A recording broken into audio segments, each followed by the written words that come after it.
like petals on roses. Let blood drip from me.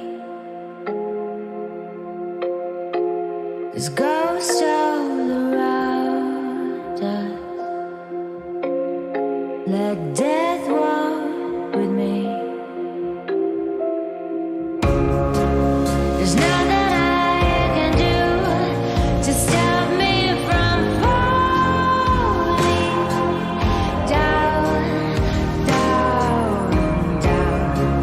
There's nothing I can do to save me from falling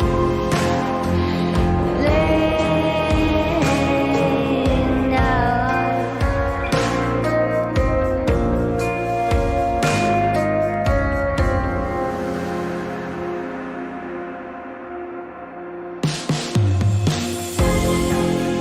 Where do you go when nobody's home? So hard to let go of a skeleton's home.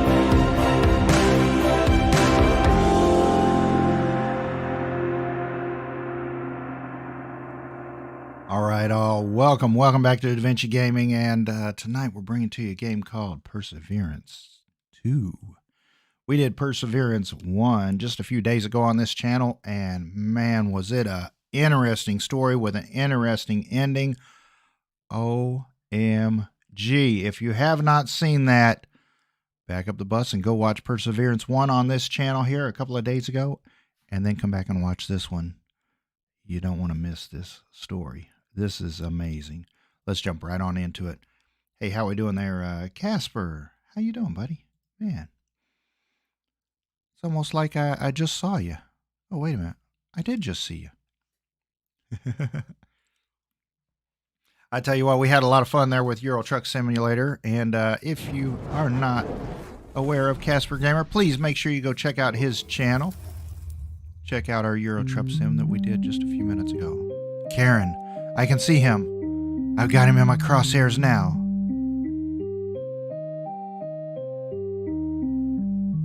Did you take wind into account? The fallout of the bullet? Yes, obviously. Well then shoot. The bullet thuds perfectly into the target, the center of the shield hanging a few hundred feet away on another skyscraper. It's that simple, Dave. So why do I have to fight? I can't take anyone down that way. You can, but it's not an achievement. You have to show respect.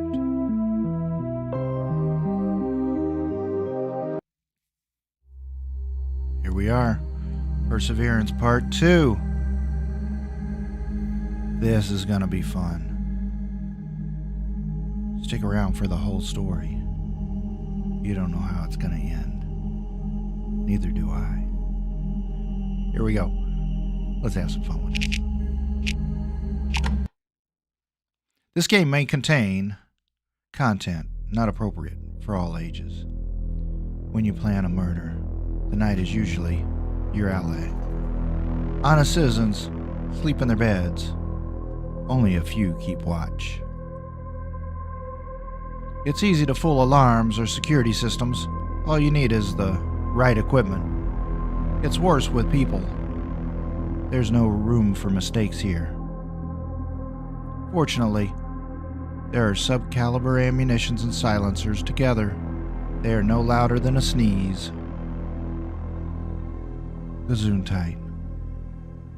My target is a cold-hearted son of a bitch, a drug boss, who is directly responsible for the deaths of several good Chicago cops. Indirectly, due to his contaminated meth, rich kids were dying by the dozens. Not that I'm particularly crying for them, but someone high up didn't like it very much. He'd be in for years of legal hell, hundreds of thousands of dollars in lawyers' fees, and no one could give a guarantee that they wouldn't get him out from that shit. But this way, One shot. No more problem.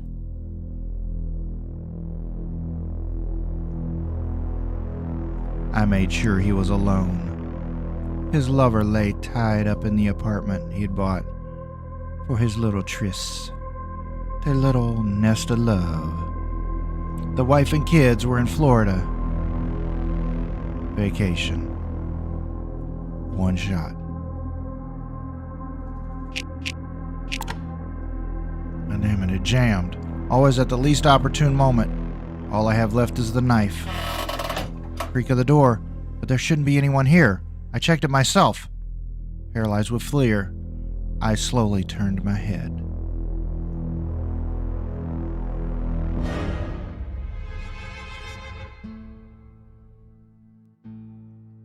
Again, that memory. That damn mansion. I was there again. Events from years ago, as vivid as ever. I take another pill. It should help, at least for a little while. I have medication for no more than 2 days. Without them, I am powerless. I can't fight off the nightmares. Lately, they've been coming back more often. Same one every time. The cigarette tastes pleasant, but that's due to the air in Grey Ville. Fresh, saturated with the smell of resin, different from what I remembered from the city. A nice change from the stuffy freeway parking lots. A small country town, a runaway girl and me. If I had to describe myself in one word, it would be hunter.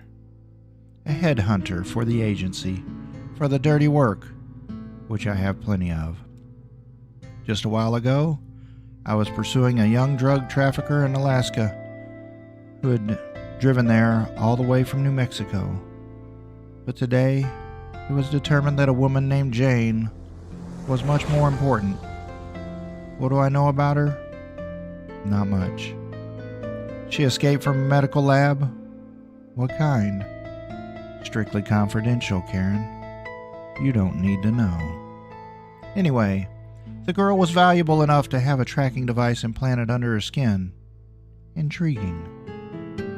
Usually such tests are carried out on people who don't care for a living, but do care about the extra money. Well, in exchange for a few days, maybe weeks of testing, medical preparations, you can get quite a large sum of money. Perfect opportunity for those who have been thrown off track by life. I know from experience that they usually take junkies, homeless, and victims of fate. Usually nobody cares about them. But with her, it's different. Not only does she have a tracker, but they also brought me out here to track her down. So much trouble for an ex-junkie?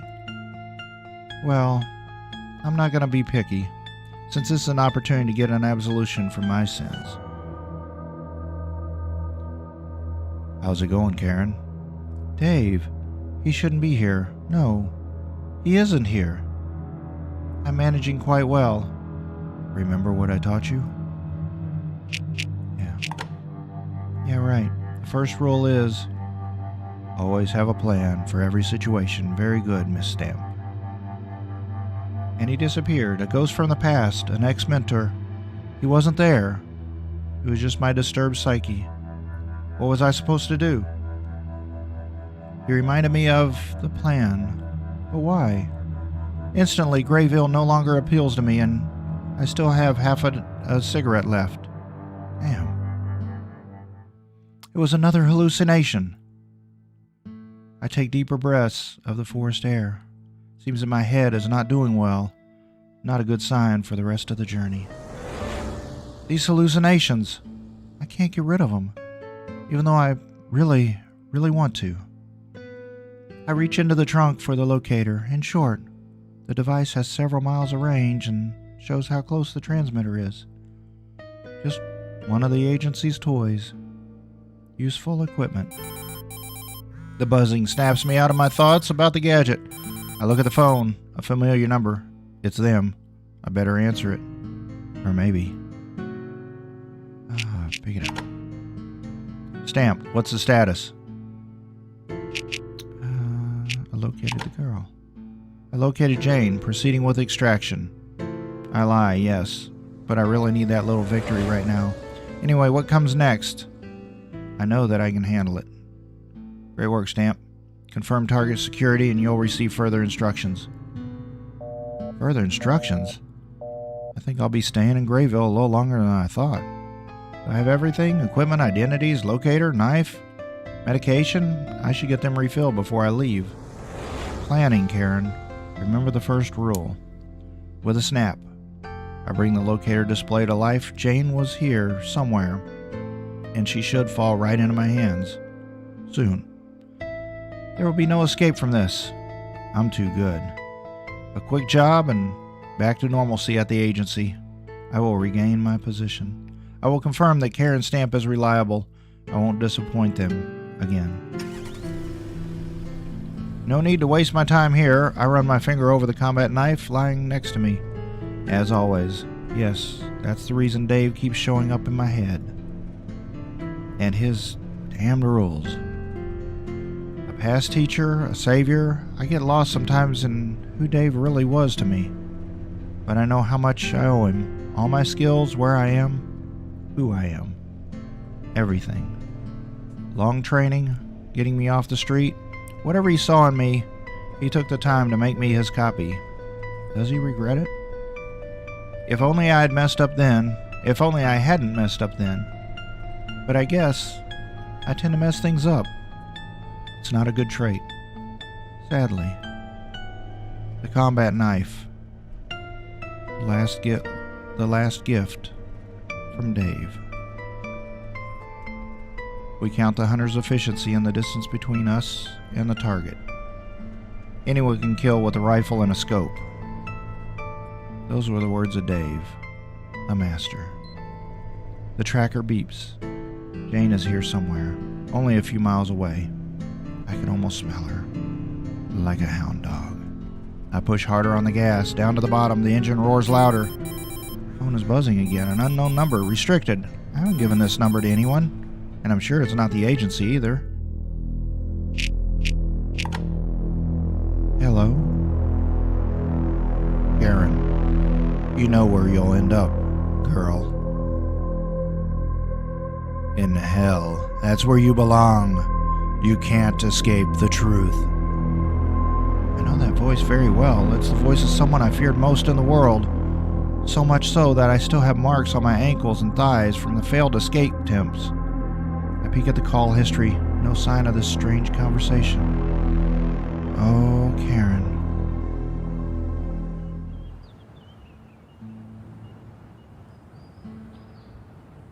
I almost reached the location.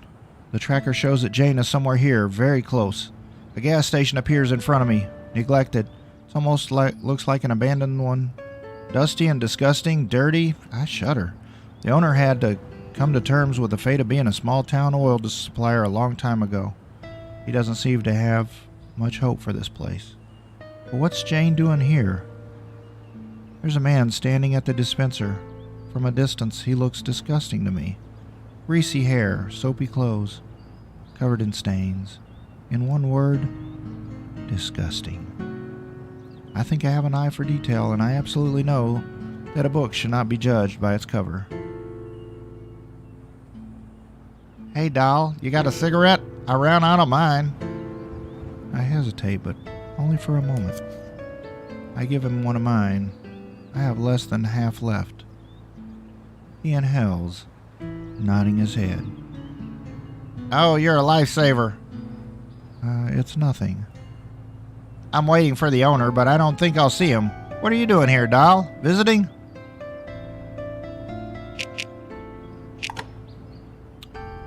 You got it. I love mountains, and there's plenty to go around here. At least that's what the guidebook promises.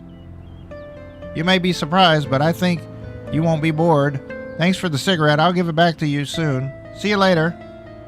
And he left. Well, what a weird man.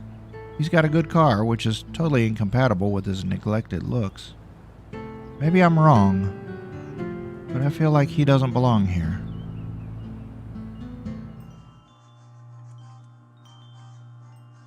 What catches my eye from the start are the tribal amulets hanging from the ceiling. Is the owner a lover of local history? There's not a soul in here. I have to save my question for later. No sign of Jane or anyone behind the counter, just a spot for some petty cash for shopping, if anyone would stop by. I see plenty of ammunition, a weapon on the wall. I can't wait to meet this man. Meanwhile, there's still the unresolved issue of my target. Since Jane isn't here, maybe. There are bathrooms for travelers.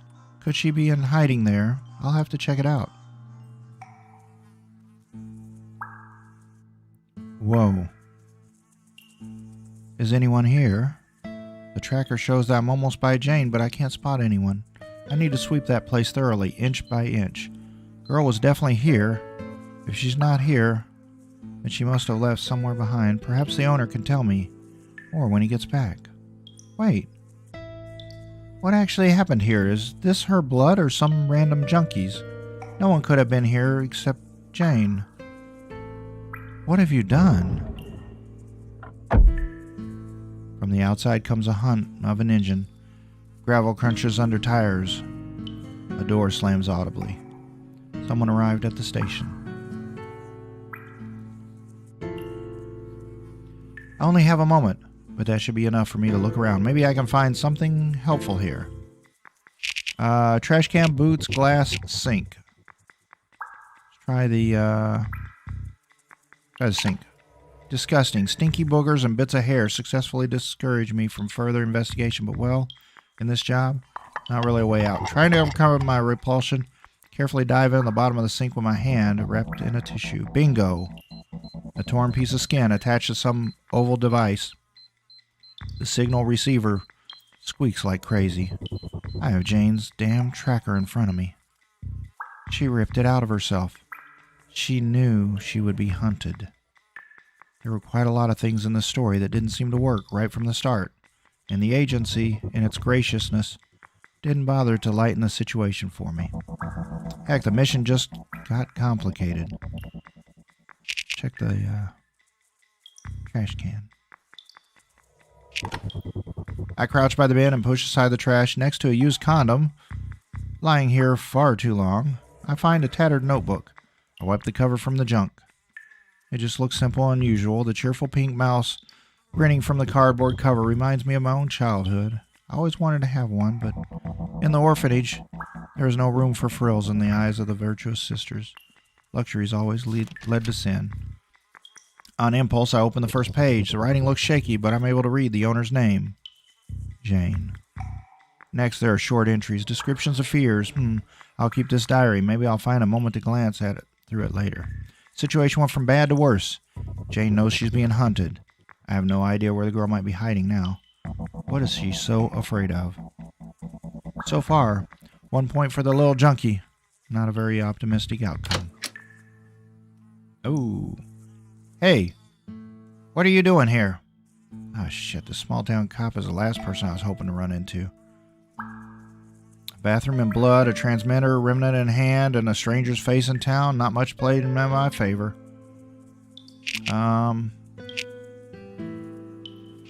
It's a bathroom. After all, right? And that's why you have a piece of meat in your hand? Listen. I don't know what's going on. I just wanted to use the bathroom as I'm waiting for the owner, and I spotted something strange in the sink. Driving quite a distance. Why? I'm visiting. It's a pleasant place. At least that's what the tour guide promised me. You don't look like a tourist to me. I'll keep an eye on you. Everyone knows each other in Grey Ville, so it won't be hard. And give this to me. She takes Jane's tracker. She seemed irritated. Did I surprise her?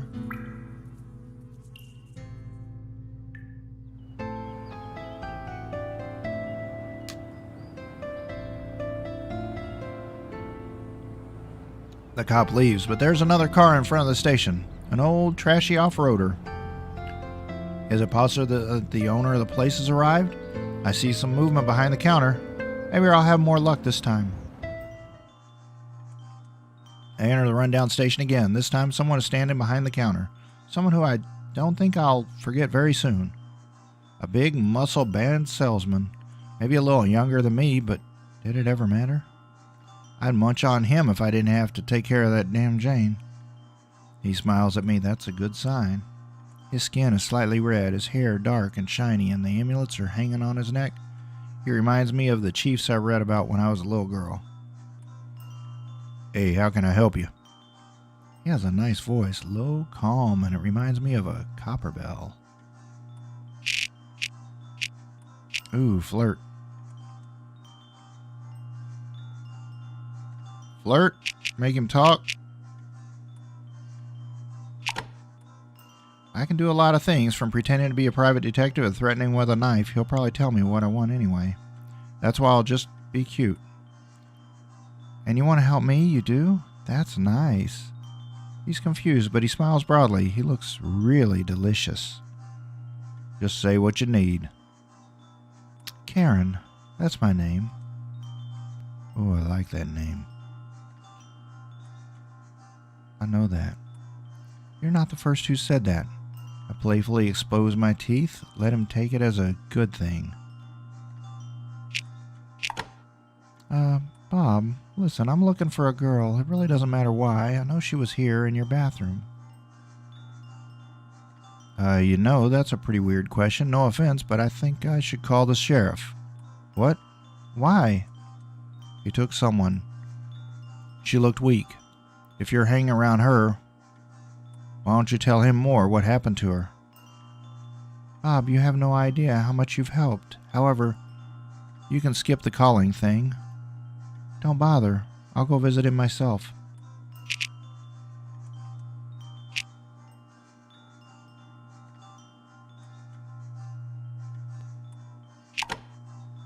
I thank him and I'm getting ready to leave. I'll stop by here when I get back. Take care. He smiles and raises his hand in goodbye. Find and export. No time for local cuties. I move on. Leaving the backwater station behind, dozens of thoughts swirl in my head. I know what to do now. I must find the sheriff's office. It shouldn't be far. I thought it would go faster with this girl, especially after finding her tracker. Now, I'm not so sure. Grey Ville, from a distance, looks like a shithole, dreadfully devoid of life. This town is dying, poisoned by the highway. I look at my watch, the hour of the report. I finally have some good news. I stop the car and light up a cigarette. This will help. It always helps. Hey, appreciate everybody watching, man. I hope you're enjoying the story. If you are enjoying that story, make sure you hit that thumbs up.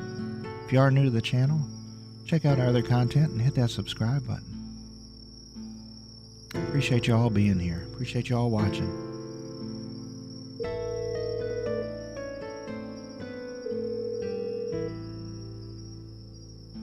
This is Stamp reporting. What's the status of the mission? From a deputy sheriff. I know the girl was taken by the sheriff. I talked to the station owner. She removed the tracker and the sheriff took her away. I didn't have any problems. Do you need any data about the sheriff? What do we have on him? Not much. He moved to Grey Ville from Santa Monica, California. Willingness to gamble and take risks. High self-esteem. Potentially dangerous. Prone to corruption. Thanks. Keep us updated. There's no need for further delay. What do I know at this point?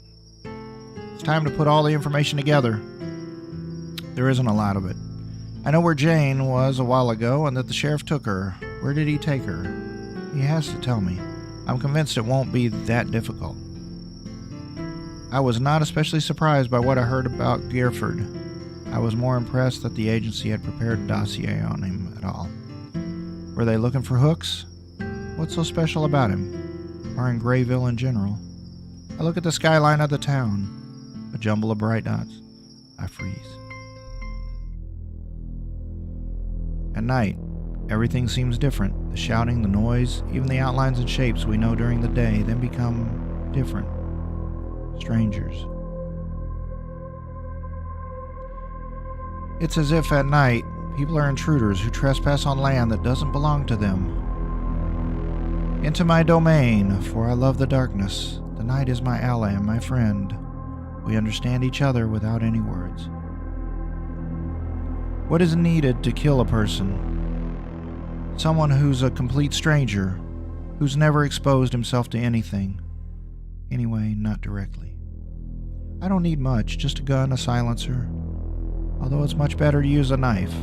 It shows more respect for the victim. But does the drug boss deserve it? I think not. Bullets will be just as good. I work on behalf of the agency, so I know that the decision to eliminate is not hasty. However, the benefits were judged to outweigh the potential downsides. It is better to operate outside the system than to allow a lengthy defense trial.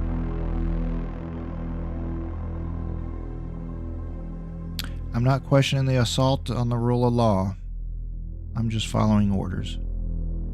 This guy is alone. I took care of that. One shot.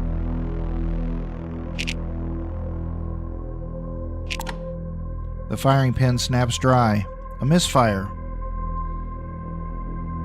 Can I reload it before he wakes up? Most likely, yes. The door creaks. I freeze. Who is it? I checked it myself. I slowly turn around. Are you the devil? The child takes a few steps towards me.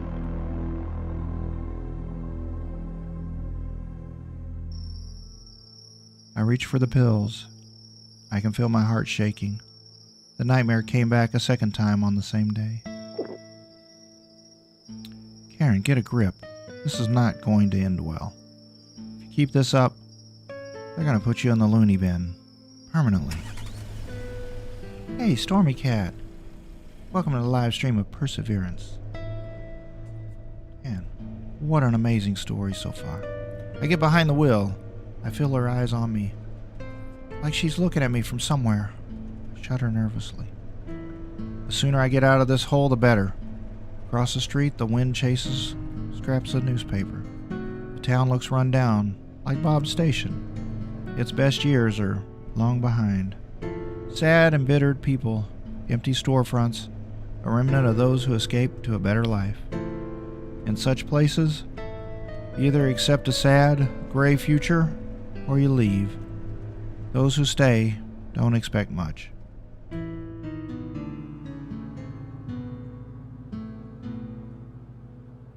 The building itself doesn't look too bad. Small one-story buildings, such as hundreds, if not thousands in the whole country. The glow from the windows gives it a warm hue. I can almost smell the freshly brewed coffee. I take a deep breath in my lungs. Quick conversation and I'm gone. From a tow truck in county colors, some drifter pulls away. Skinny, in a badly pressed uniform with gravy stains. Is it business? Or is he trying to talk to me? Unfortunately, I'm betting on the latter. Hey dog, cool car. You get lost by any chance? Besides the macho persona, the stench of cheap cologne, yeah, he's definitely hitting on me. And it's a cliche. Well, unfortunately, he's not my type. He could also ask if I fell from heaven because I look like an angel. Angel, devil. No, Karen. Don't think about it. Oh, flirt with him. I'll play his game. I playfully brush back my hair and smile, revealing my white teeth. They say I have the beauty of a movie star. Maybe. Is the sheriff here? Why the sheriff? Rock's enough for you, missy. Karen, you know, I need one favor from him. Whatever you want, I'll get it cheaper. Or even free, if you know what I mean. Yeah, bribes. What else could I want in such a backwater? I cringe slightly. Hey, Stephanie. Unfortunately, I know. No, handsome. I just want to know where he took that girl from Bob's station. Ooh, he freezes at the sound of the red-skinned giant's name. Shared history? Not a very happy one. Girl, I heard something. I'll help you when we get a date. How about that? For something that will be terribly disappointing, at most 2 minutes of fun.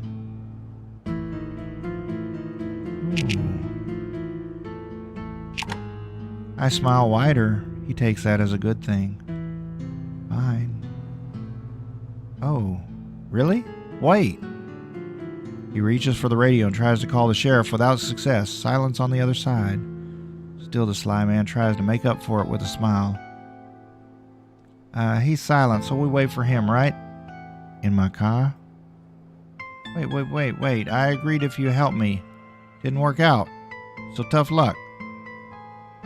No, that's not exactly like that. So I go inside. At least I don't have to hurt him, because no other physical activity was on the table.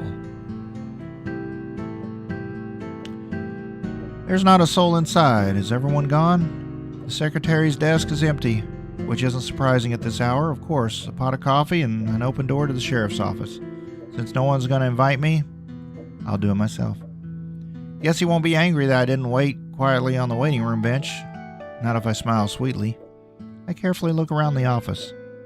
Sheriff likes to hunt, but that's obvious for someone who lives in a hole surrounded by woods and carries a gun every day. However, this antler doesn't look very impressive. Rather, it looks like it belonged to a sick animal, one that didn't have the strength to run away. How you doing, Karen? Heck, Dave? Still checking up on me, huh? I need help. A lot, maybe. I'm not here. You can only imagine me in your own mind. I'm as real as the shadow on the wall. Remember what I taught you, girl. Methodically. Step by step. Not the obvious places. Hey, Stephanie and Miles, welcome. Welcome to the live stream of Perseverance. What does this mean? You know, Karen. And he disappeared, a figment of my mind, stuffed with medication. The pamphlets didn't mention hallucinations. Why does he keep appearing? He'd been giving me peace for so long. An abundance of demons from the past. The girl, Dave, separate yet connected. The common denominator? Karen screwed up. Sometimes I wonder if I'm already living out my sentence. Hell is one, the demons are just different. I have much to repent for. Okay, I need focus. As long as I'm alone, maybe I can find something interesting. No typewriter. Instead, there was a place for a modern computer. Does the sheriff really want to keep up with modernity? I wonder how that worked out for him. What else do we have here? A picture on the wall, desktop, framed articles, and a drawer. Let's look at the pictures on the wall. Yeah, the Sunshine State in the finest glory. Beautiful scenery, water, beach. Our fat sheriff. Girls don't look like daughters or granddaughters, but I'm not going to judge him. Maybe he has a great character. Guy said he had sticky fingers. Maybe some of the money was going to female friends. For some reason, he started all over again in that hole. I guess the sheriff has a lot of love for his old days, otherwise he wouldn't be hanging it on the wall. There's always some kind of jumping off point in the conversation. Even though I'm not a fan of West Coast. I much prefer quieter neighborhoods.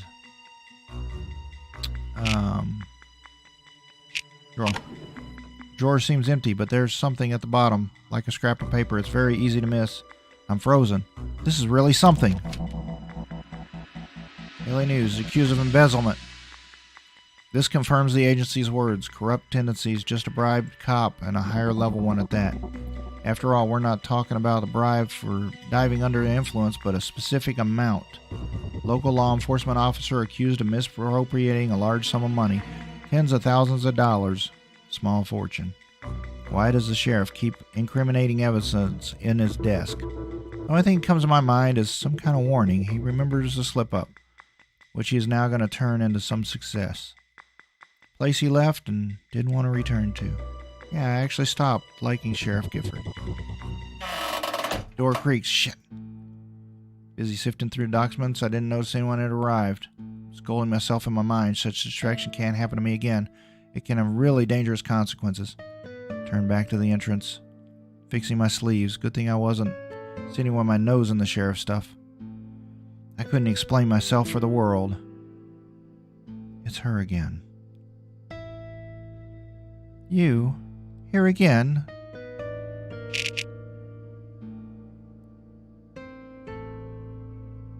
The door was open, so I thought I'd wait inside.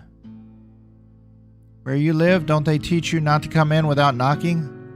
I'd lock you up myself, but Hal will do it. She snorts something, stands in the corner, and measures me carefully with her eyes. I can see the rage, the contempt in it. She's looking sharply at me, as if I've done her some harm, or at least annoyance. I would smoke, but not in the office. Another few steps and the sheriff walks in, a stocky, rubbery man whose face might be associated with the gentle uncle. Something in his movement warns, as if he wasn't who he said he was, pretending, putting on a mask. I know how to recognize it because, well, I do it myself all the time. Now I don't think the conversation will go smoothly at all. Jill, who is that? And what am I, invisible? I don't know. I met her at Bob's station. She was in the bathroom when you sent me to go get stuff. Jill. And when I just walked in, she was looking around the office. I watched her. Thank you. I can handle it. She's a shady character. Just saying. Jill, just leave us alone. I can see indignation and discouragement on her face. She leaves, slamming the door.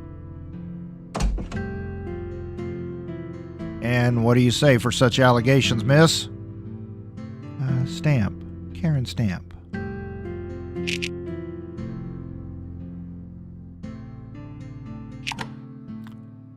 Best I can come out with is a good lie. I'm looking for my sister. I know you took her from the station, Sheriff. I need to find her. Sister? She was in a very bad condition. Drugged up. That's not a very good sign. I'm the only one she has. I came as soon as I found out. To Grey Ville? Very interesting story. Can we confirm it somehow?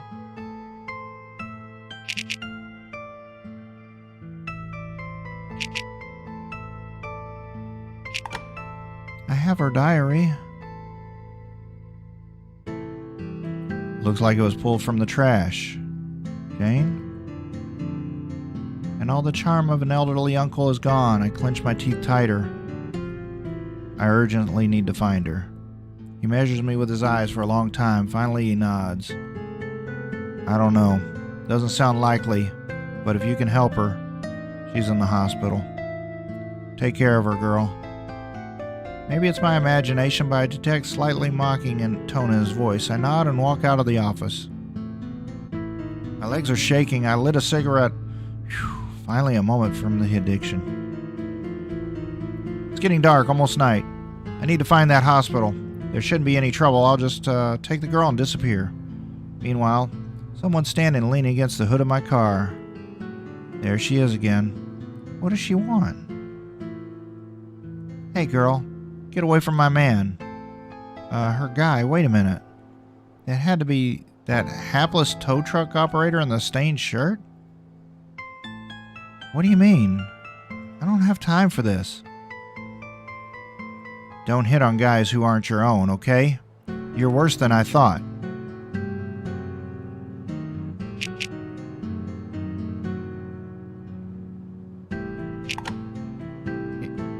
What could this idiot be thinking? Hey, are you confused about something? What, Brock? He tried to get into my panties. Yes, I turned him down. In the future, you'd better watch him. I don't know. Put a muzzle on him. She clenches her fist but doesn't say anything anymore. Finally free. I start the engine, a low bass murmur tenderly caressing my ears. I step on the gas. Strange girl. She should know that her guy is courting anything that moves. It didn't look like the first time. Jane is waiting in the hospital, alone. I look at my watch. I think I should call them. I have to smoke anyway. I'm not calling. I can't. I said, I located Jane. I'll call them. There's silence for a moment. Then suddenly the phone comes to life. It's them. I can feel the icy sweat running down the back of my neck. I shouldn't ignore them. I know the danger of that. Phone buzzes. I answer. I can't stop myself. This is Stamp. I'm reporting in. What's the status? She's in the hospital.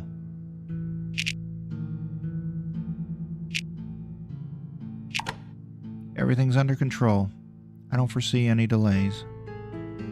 Agent Stamp, you have a new target. His name is Murphy Lightman, a scientist stationed at the military base in Grey Ville. Your task is to extract the target. He must be alive. We have a lot of questions. What about Jane? Deliver her to a set location. Our team will take it from there. Murphy is important. Agent Stamp, previous agent who was sent on this mission, has given no sign of life.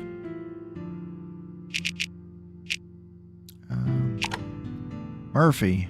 I need more information on him. Head of a research facility at a military base. High IQ. Excellent in crisis situations. Dangerous one. Agent Stamp. Extreme caution advised. Copy. I'm on it. I finish my cigarette. The mission gets more interesting. A scientist? I wonder what he did to them. Kidnapping a scientist from a military base. That's high caliber. Why doesn't the agency make it more official? Through government contacts.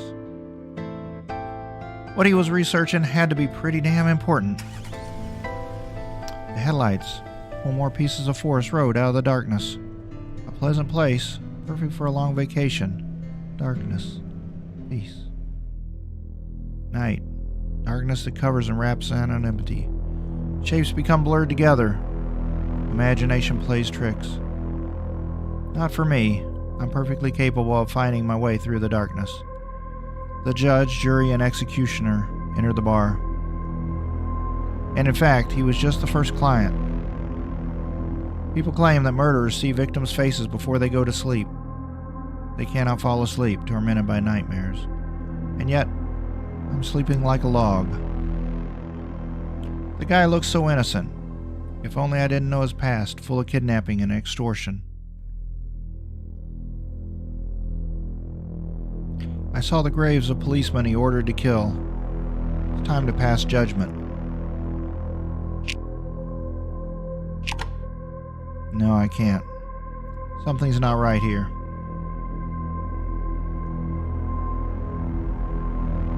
Boris and Karen. The door creaks. Is anyone else here? But I checked. I turned around slowly. Are you the devil? The child takes a few steps towards me. I look at the lying gangster. His eyes are open. Suddenly, everything turns upside down. I'm lying on the ground.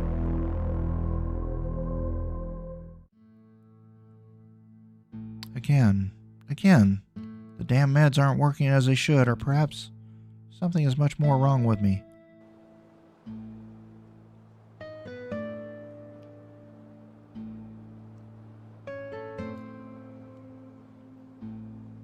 Yes, the voice of Boris and Natasha. I can't remember their voices, or I'd do that for you. Yeah. I can already see the hospital. It looks inconspicuous.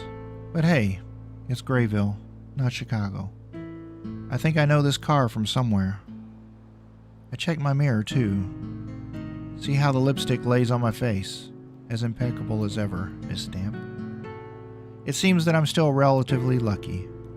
I park in an empty spot and get out. I rub my forehead, feeling terribly tired.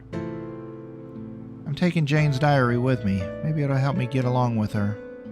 I need to look through it at my leisure. Hey, I didn't expect to see you here.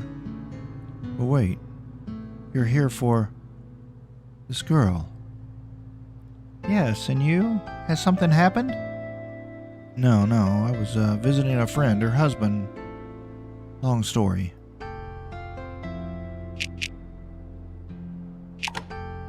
I have a moment to listen to you. He smiles slightly as if abashed. No, there's really nothing to talk about. She's a good friend and feels completely misunderstood. Guy's an ass, although I kind of like him. Wonder if he comforts her in other ways. Well, such a big guy and a willing body. I'm gonna go get Jane, Bob. Oh, and so I thought, because you probably have some plans. I think he's up to something. Do you have any ideas?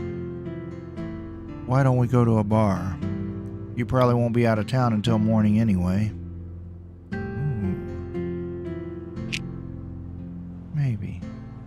Maybe. Tempting. Oh, very tempting. Except I still have that other guy, Murphy, on my mind. Although maybe Bob knows something about him also. You know what? No promises. Sure. If you can make it, I'll be waiting at the bar. I'll just jump to the station. There's only one in town, so I'm sure you'll get there. I have to admit, this guy really affects me a lot. The lights are on, encouraging people to visit. Hospital. I like such places like cats like water. I still have vivid memories of when my parents left me for the rest of the world. I didn't remember them. Maybe like through a fog.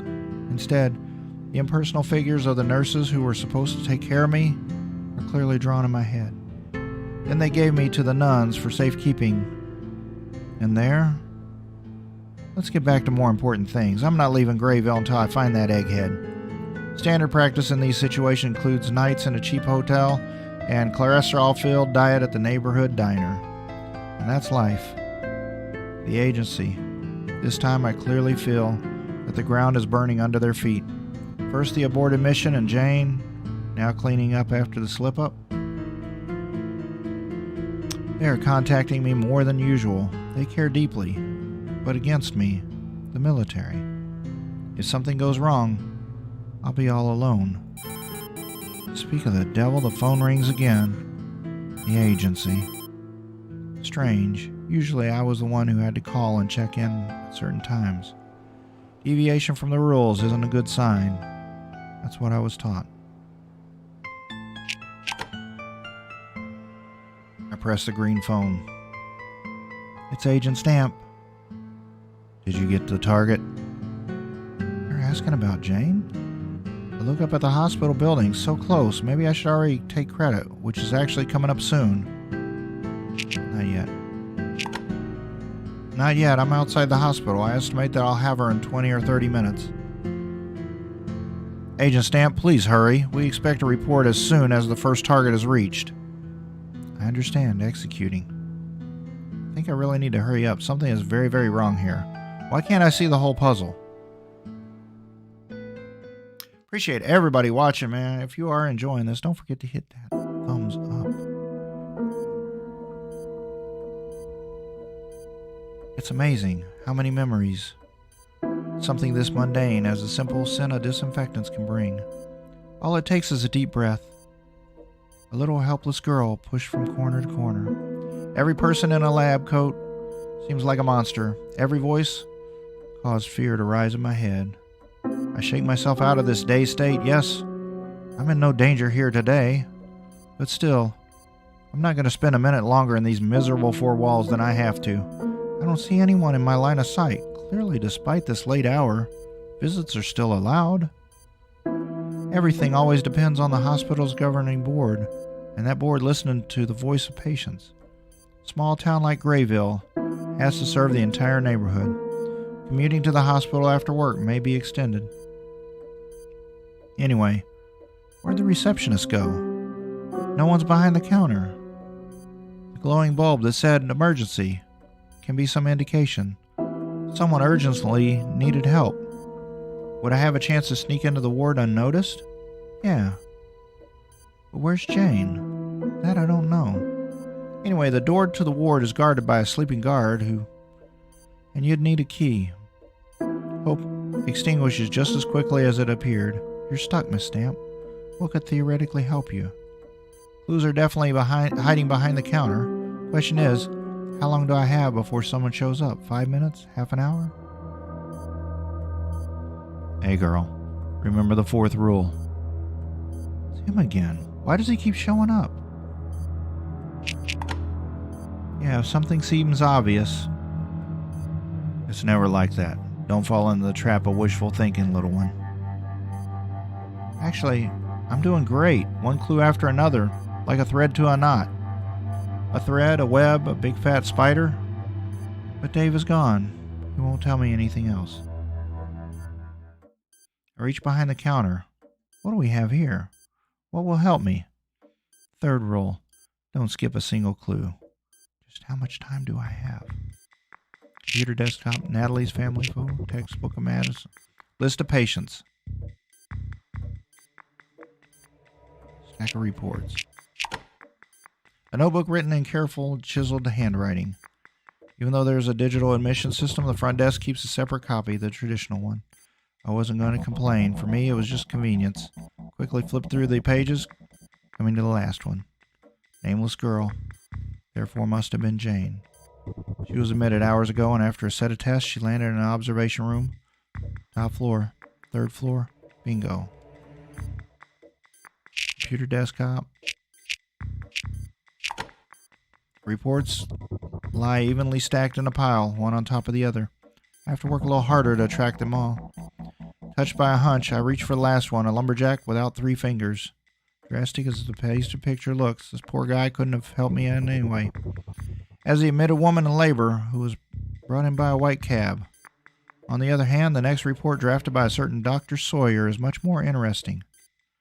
The patient is unable to identify themselves. Drug testing was ordered. Blood was drawn. Self-destructive tendencies were observed. The patient was referred for further psychiatric observation. Self-destructive tendencies. Did the doctor mean the wound that Jane had made on herself with that piece of glass back in Bob's station? Or was there something more?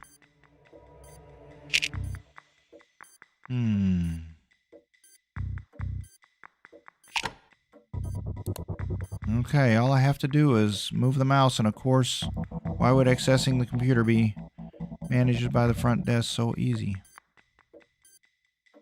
System asked for a password. I would set up encrypted access myself. I couldn't think that other people are more stupid. It's against the 2nd rule. You're not smarter than anyone else. If you keep that in mind, you'll put a good plan together.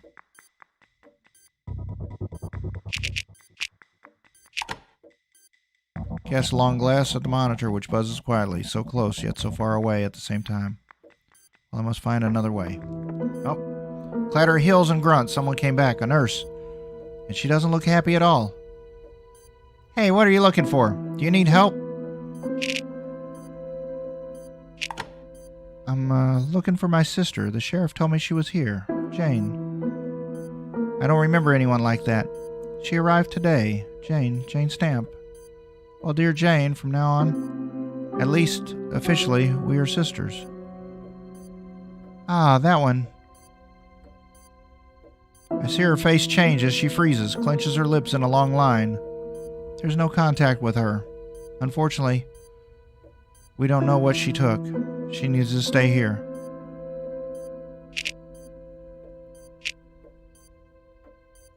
I would like to see her.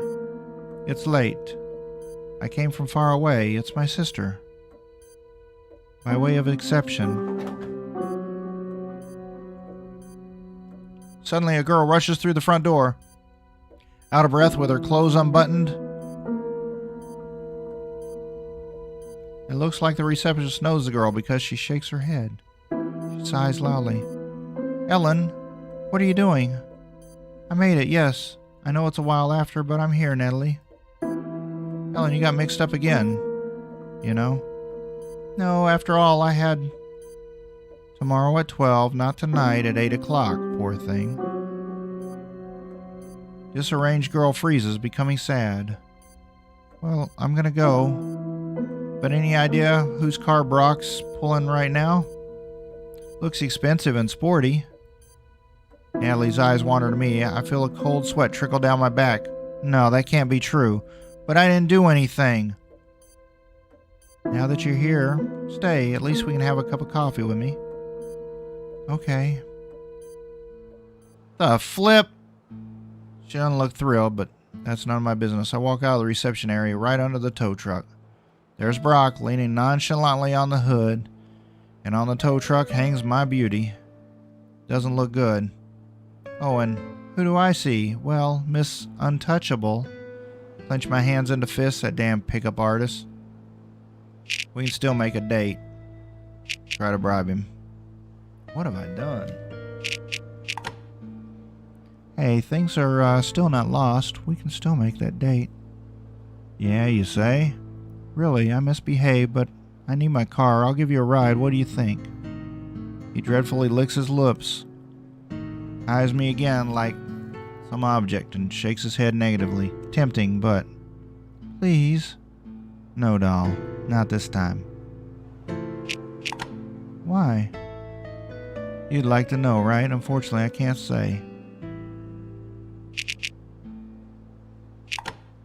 Is this about that sheriff, huh? I'll keep quiet. Oh, you guessed it. You know, if he found out, I wouldn't have it easy. I don't know what you did to him, but he told me not to help you. Take the car away from the newcomer lady. His words, not mine. Sheriff, I thought he had liked me. I'm not getting my car back, am I? Today? No. Come in the morning. Deposit is only $100, and please give me the keys. Unless you have time to fix the windshield and replace the paint. Wow. I'm standing alone outside a hospital in a strange city. Target is so close, almost at an arm's length, and yet so unimaginably far away. I watch Brock with a fake smile drive away with my car. Grounded. More than that, I'm in deep shit. I'm running out of medication, and on top of that, I'm about to have a conversation with the agency. I should make a new plan, like Dave taught me. But all I want is a cold beer at the bar. So how do I get there? The phone buzzes. I feel cornered. Look at the screen, unknown number, so it's not the agency. Should I answer it? Press a green button. I know I'm going to regret this. Stamp. You know what I want. A voice. The nun's cold face, impeccably pressed habit. The ruler and ice cold eyes. Look in vain for sympathy in them.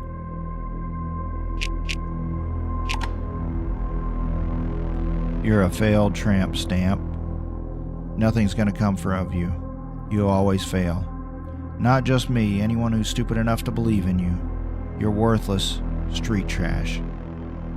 That's where you belong, among the human trash. Freeze. I struggle to swallow my saliva. I don't know what to say. It takes a moment before I snap out of my dazed state. I look at the blank display, an empty call history. Karen, get a grip on yourself. You really don't have much time. I finish my cigarette. I guess I should be more careful about smoking, but on the other hand, I don't think I'll live to see retirement. Stare at the tree line, the lights of Grey Ville flashing in the distance. The hospital lies off to the side, surrounded by the woods. Damn long walk awaits me. More likely to a motel than a bar. I don't think I have the energy to do any socializing. Door of the hospital opens and out walks this girl from the front desk, the other nurse. What was her name? Oh yeah, Ellen. She is pretty and has beautiful, though now sad eyes. I want to meet her right away. She wears a wig. I can see it from a distance. No hair has that color. Doesn't reflect light like that, nor does it style like that. But it doesn't matter. I bloody love her hair anyway. She looks at me and smiles uncertainly. Hey, you were out there so fast. That was your car, right? Unfortunately, it was. Now I'm waiting in the police parking lot. I'm supposed to pick it up in the morning.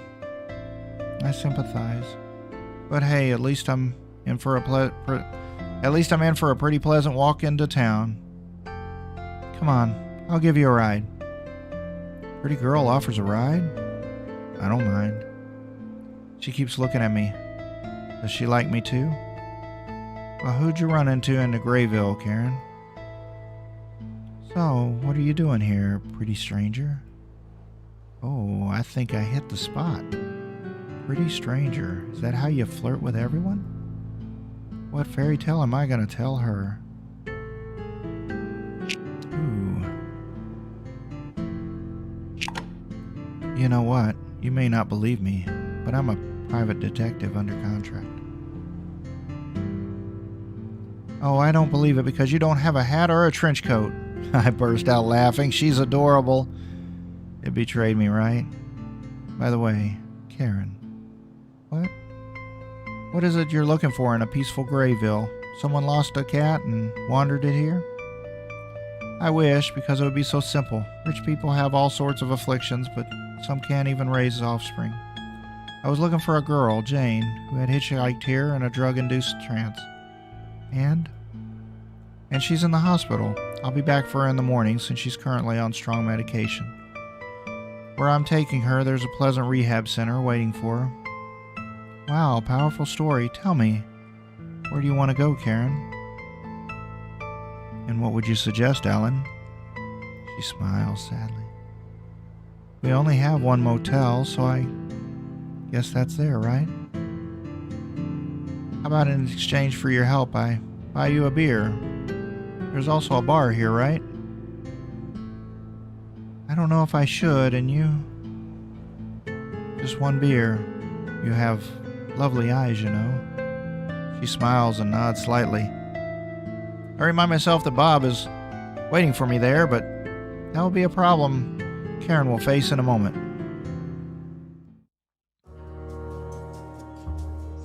This place looks run down. It's a poor quality place with rusty cars and neglected choppers parked in front of it. Some might call this place atmospheric, but there's nothing romantic about a drunken brawl or a smashed head from a random punch. Newcomers know that you shouldn't be alone in such places, unless you're Karen Stamp. Ellen disappeared somewhere. I saw her on the phone. Who'd be calling her at this hour? Guess it's something important. I glance at the display to check the time. I missed a call. I guess it really is the agency. I missed it. We had such a pleasant conversation in the car. Nothing bad will happen if I call back in the morning. With Jane already. A finger hovers over the button.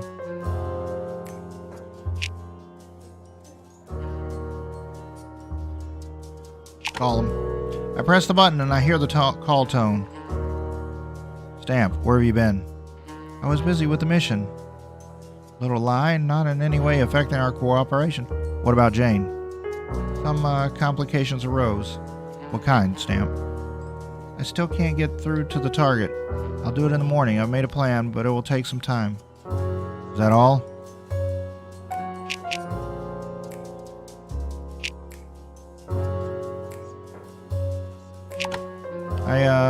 I lost my car. Be more specific, Stamp. It was taken by the local deputy sheriff, a terrible asshole. Whatever I do, he wasn't acting alone. It was an order from the local sheriff. Stamp, be careful with what you do. Failure's not an option. I know that. This is your last chance. I don't see Ellen anywhere. I push the door and in a cloud of smoke gets me. The stench of cheap tobacco attacks painfully and pinches my eyes. I can just feel these questions. What are you doing here, doll? Are you lost? What are you looking for, city girl? I don't feel like darts. I sit down at the narrow counter and order a beer. It's so watered down that I feel like I'm drinking flavored water. I notice the gaze of a drifter in a camouflage jacket staring at me. Soldier from the base? I guess so. It'd be good if he gets back to his table, but that doesn't seem to be happening. He moves towards me. I can smell the alcohol-saturated breath from a distance. Hey, beautiful. What are you doing here all alone? Have all the guys lost their minds in this town? First that effing sheriff's deputy with the tow truck, now the army guy. There's something wrong with uniforms. You're, talking to me? Why, do you see some other pretty girl, little one? Sure. Shall I buy you a beer, or shall we go straight to my steed? A night ride is good for the libido, you know?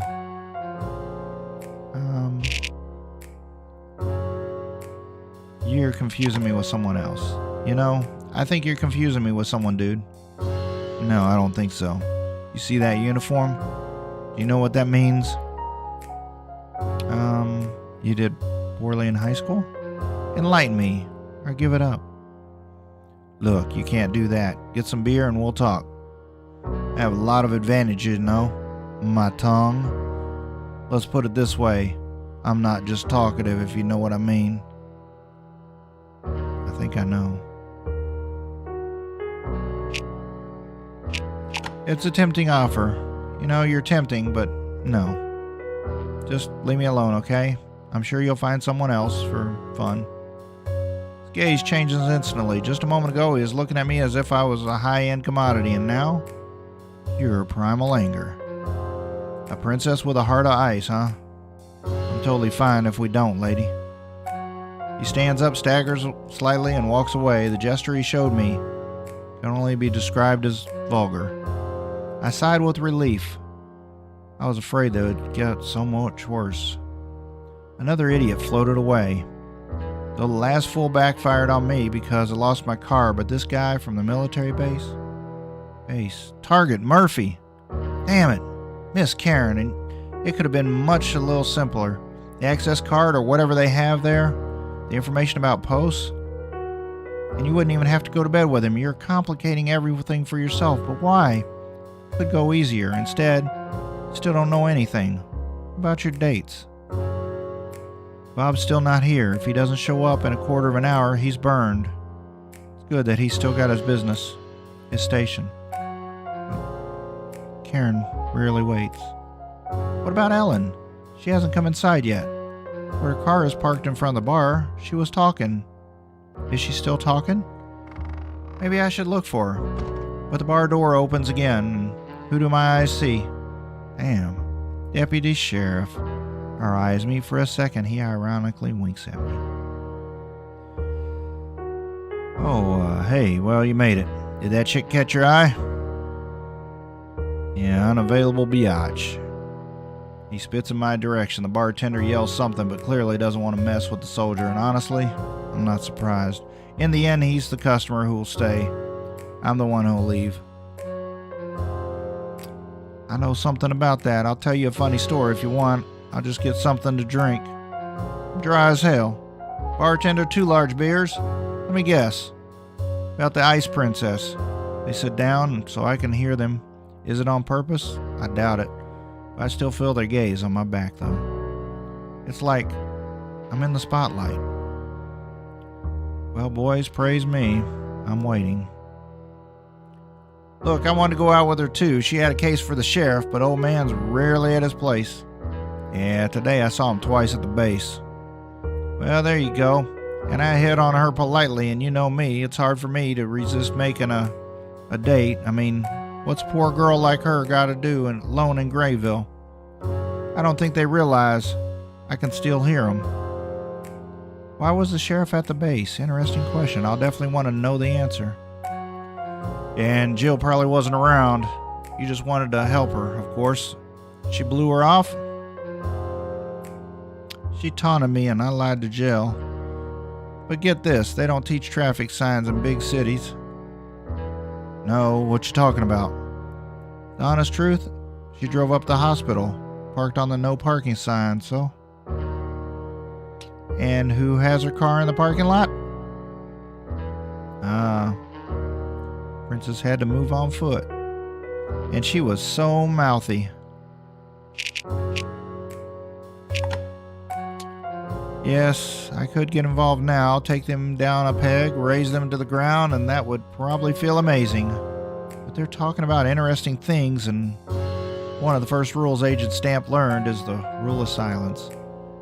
Rule number 2. Keep your mouth shut and let the others externalize themselves.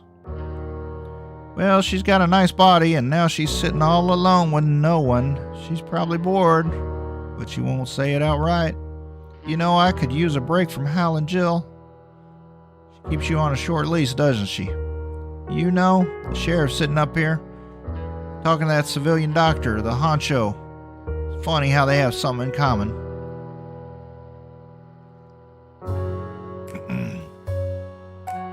Maybe they're playing pick-up sticks, because Hal likes petite blondes. That I know. Twice he's gone to the casino across the river. And the reserve?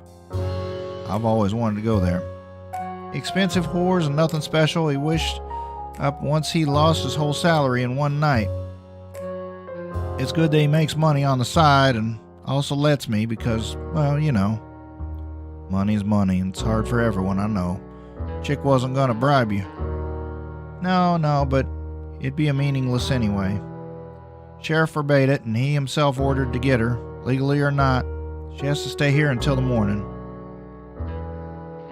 What idiots. Really, it makes me feel unfair to find out about the conspiracy through the conversation of two drunk assholes. I won't apologize for the great opportunity.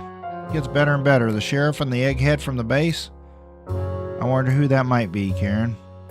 Do you have any pics? They work together. So he probably knows about my being here. A trap. But if you know about it, you can get out of it. Or at least not fall deeper.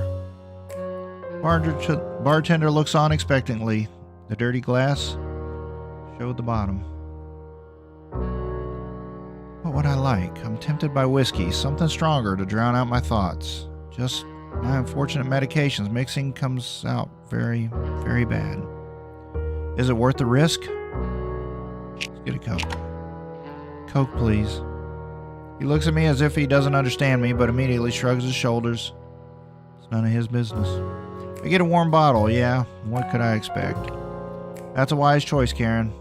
Very wise. I already wish I wasn't reckless. Sometimes it's good to give up control and have some fun. Door squeaks. Someone new. Ah, yes, Ellen. She looks sad, even depressed. Does she resent me for not going out to get her? She doesn't look in my direction. Her eyes are fixed on the floor. She's holding the hem of her blouse in her hand. What's on her mind? She sits down alone. Orders a vodka on the rocks. She didn't look that type. Drinks quickly to the bottom. Then another round. I think she wants to be left alone. Tough. I'll wait for Bob. Ellen is clearly avoiding me, and at the same time, she's here at the bar. Before I can gather myself and explain the situation, the drunk soldier appears. Oh, hey, gorgeous. Are you alone? Looks like you are.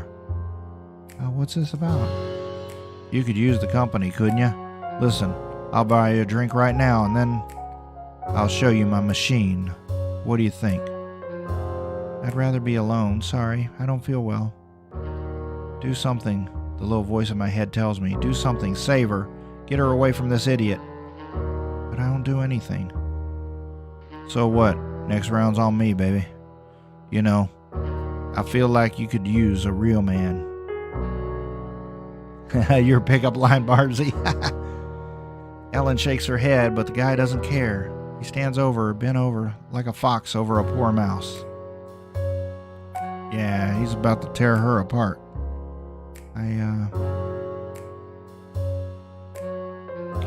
Well, it's settled, baby. You're just gonna have to hold on to me tight so you don't fall.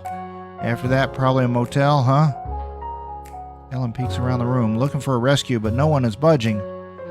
Brock is sitting against the wall, seemingly indifferent, sinks into his mug. It'd be foolish to assume that he would do something against his friend. Are such a situations happening for the first time? Ellen's eyes meet mine. I see a voiceless plea for rescue, for help. I turn my head away. I would have to attack Thomas. And that's not an option. What are you going to do, Karen? That's great, the last thing I need. Nothing, it's not my business. I'm not going to talk to you. What should I do? And what do you think I should do, Dave? I stare hard. He doesn't look away. He even smiles. After all, I taught you how to cope. Oh, I remember. Mission is always a priority. Rules over everything. Even things that you love. Right, Dave?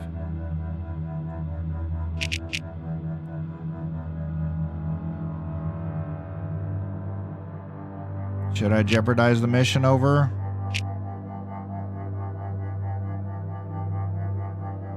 She'll be fine. What's this all about? She'll be fine. They'll go to a motel and she'll be home in the morning. Big deal. No, you don't think that, Karen. Not after what happened to you. You know it'll stay with her forever. With her, not with me. Let her deal with it on her own. And did you have to cope with it on your own? Or did someone help you? Throw a silent curse under my breath. Let something take him and keep him away from me before my patient runs out for good. He won't break me, not this time. Fortunately, the demon of the past disappears before I can say anything. I look around the bar, but people are too busy with Thomas and Ellen to pay attention to the weirdo talking to herself. Take another sip. Clear my head. Damn, Dave. He didn't show up before. Not that often. What could this all really mean? One little trip and your nightmares stay with you forever. Some even catch up with you after years and apparently stay. Always right next to you, only waiting for a good moment to strike, like vultures. Are my remorse that strong? I guess that's what this is all about. My vultures have the eyes of people I've killed or let down. Thanks to them, an unhealed wound can stay open at any time. It's a shame that it's just now. Front door opens. I don't know, I've lost count anyway. One more time. In it, a massive silhouette in a checkered shirt appears. Bob. I can see him, eyeing me. He smiles for a moment, then becomes tense when he sees Ellen. Bob? Hey, baby, you're not on duty today. Everything okay? You're not in any trouble, are you?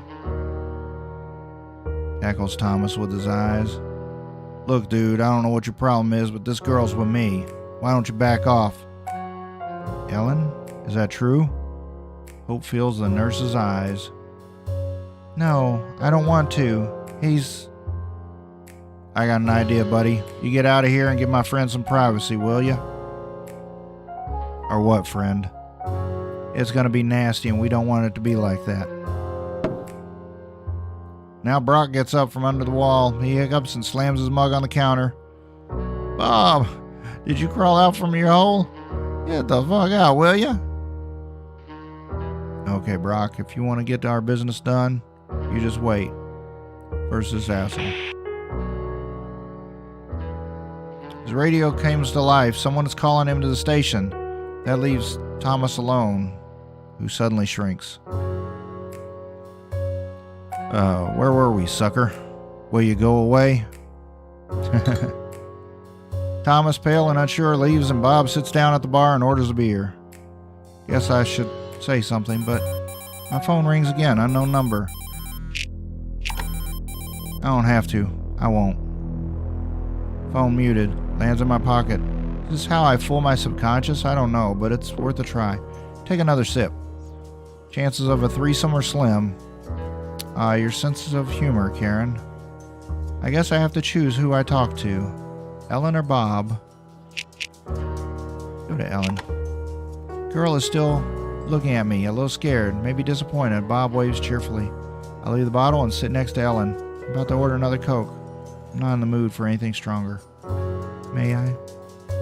She looks at me trustingly. Yeah, sure. Look, is she trying to apologize to me? I hope not. I acted like a coward. I saw him attack you and I did nothing. After all, I wasn't expecting... Come on, I was an idiot. Come on, okay? I was an idiot. I know that. Well, maybe a little. I'll buy you a beer and you can tell me about it. Hey, Karen, good to see you. You want a beer? Maybe I'll spend the evening with him after all. Those muscles, and then I'd leave Ellen.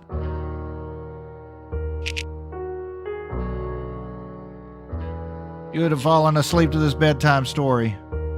But you're too interested in hearing more? Hey, Ryan, how you doing? All right. Hey, thanks, but I'll stay with Ellen, you know? We have some talking to do. But, I thought I'll stop by tomorrow, Bob, when I leave. He leaves, already less uptight. Totally not what he expected, I understand. Do you know Bob? You guys were supposed to meet? Yeah, I met him at the station. We were talking about that unfortunate girl. He helped me a lot. And shouldn't you have met with him?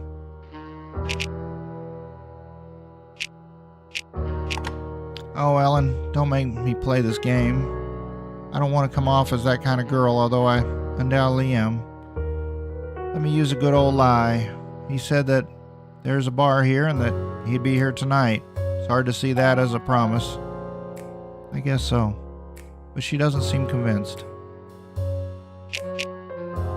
Why are you so sad? Listen, you look very sad. It's because of that. That soldier. You're twisting things, my dear. You were already worried when you came in. Why? I ordered her a beer. She takes it and sighs heavily. Are you sure you want to listen to this? Yeah. Whatever it is, I'll help her, or at least she'll lay it on me. She seems to need it badly. You know, I have cancer. After my last chemo, it seemed to be okay, but the doctor called.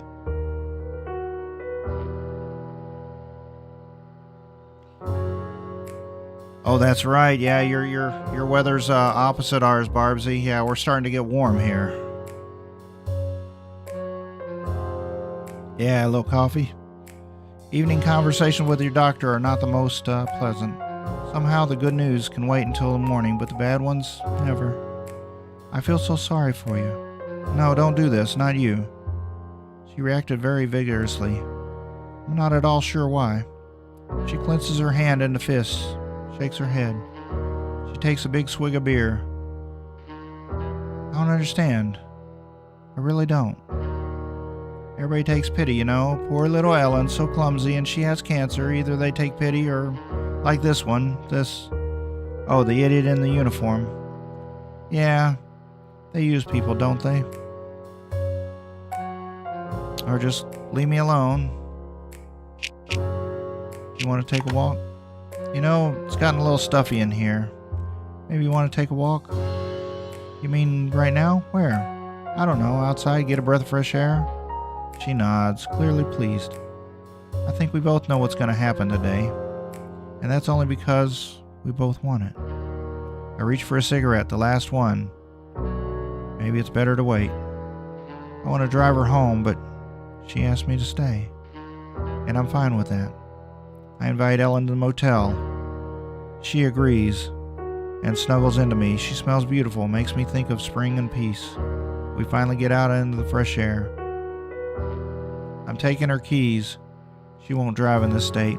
I steal a kiss. We head off the motel. My hand wanders.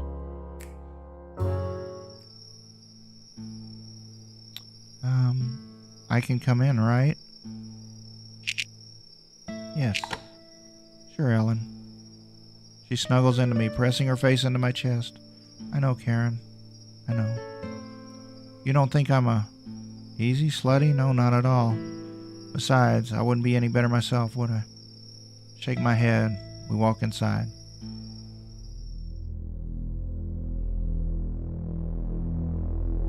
Bow chicka bow wow. That's right.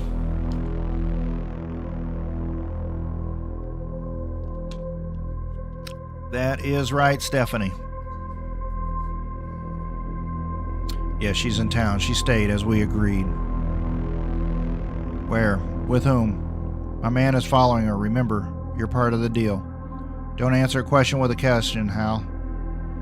She's with a local nurse. She's a sweet girl, but she's a failure. They're at the motel. Like I said, my man is keeping an eye on them. Can he be trusted? He wants to take my chair, but he will do anything I say. To some extent, yes. And then he will be redundant. And you're part of the deal? I'll get you that endorsement.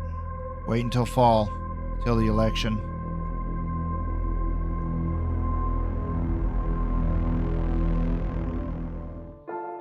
You're, really beautiful, you know. She's stressed, I can feel it. Don't worry about anything, little one. It won't be awkward, I promise. So do you do this a lot, Karen? Do you often have girls like me?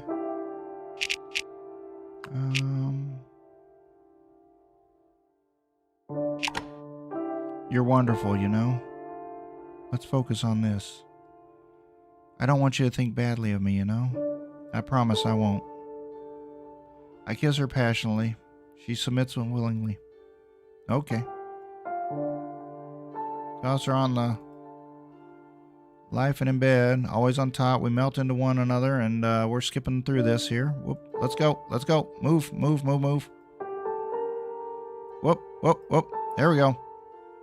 We're passing through it. There we go. We're done. Woo. I go out some fresh air. I reach for my lighter and see something that shouldn't be there. Tow truck from the sheriff's office. And someone who's behind the wheel. He looks like he's fallen asleep.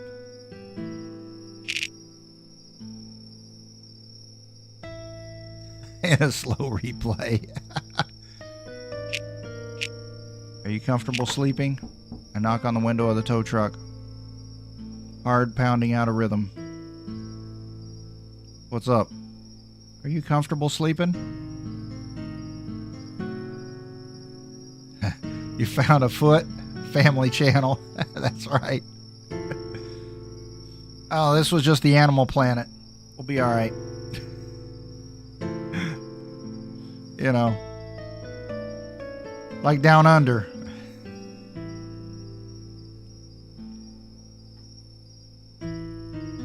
What else do you want? Look, I'm here. I don't care. Get out of here, okay? Before he has time to answer me, another car from the sheriff's office pulls into the parking lot. And behind the wheel? Yeah, that's her. Jill's face is drawn. She's pissed, which I understand well. Well, why is her guy not sleeping at home, but sitting under the motel where the newcomer is spending the night? And it's the one that rejected him. What are you doing here, huh? You were supposed to come back. Sheriff, and her? It's out of my mind how stupid it was. I should lock you up, moron. Already at Bob's station. Yeah, take your man and F off. You know, take that idiot and F off. I have other things on my mind. I'm going to.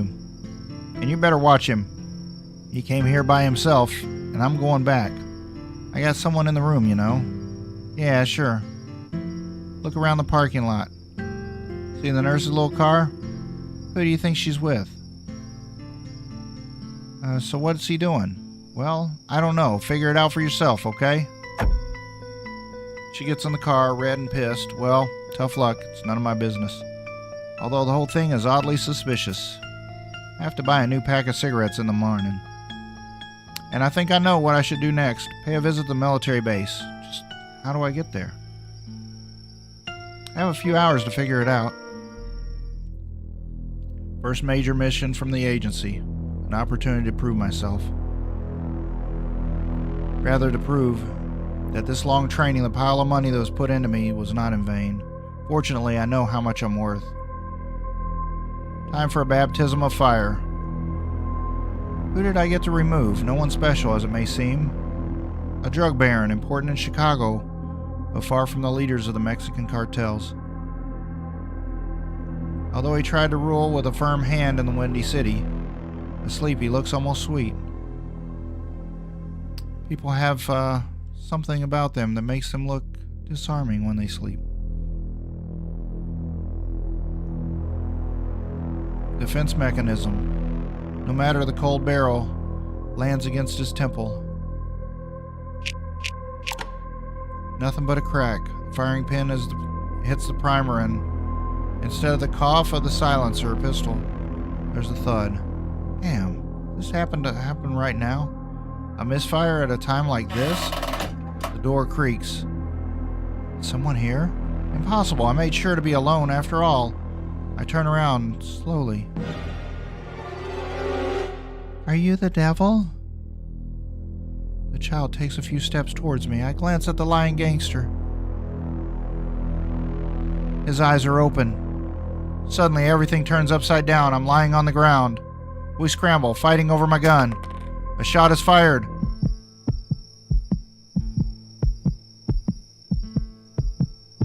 I sit on the ground against the wall of the parking lot. I can hear my heart shoveling as if it wants to burst out of my chest. I know this damn nightmare remorse will get me someday. End him. That would be easy. Gun to my temple. Pull the trigger. But not today. I go back to Ellen. Scared, sweaty, nervous. I hug her and fall asleep. She is so warm and pleasant. I wake up first. She's still asleep. Even better. I'll spare us both an unpleasant and strange conversation. Get dressed, leave, get the car back, and then Jane. I'll try and investigate the sheriff about his relationship with Murphy.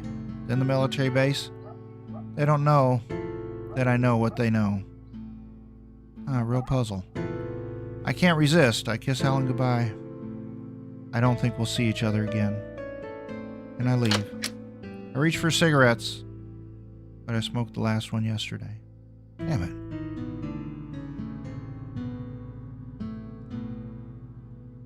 Murphy. Hey, it's you. I raise my eyes. The guy from yesterday from the gas station. He holds up a pack of cigarettes. I told you I'd give it back, didn't I? I nod, then take one. I inhale with relish. My lungs damn needed it. No smokes, yeah, for early morning. What are you doing here? Try to guess. What do I really know about him? Guy with a good car, bit scruffy, clearly interested in me. With military plates. Damn, I didn't figure that out before. I have to say something.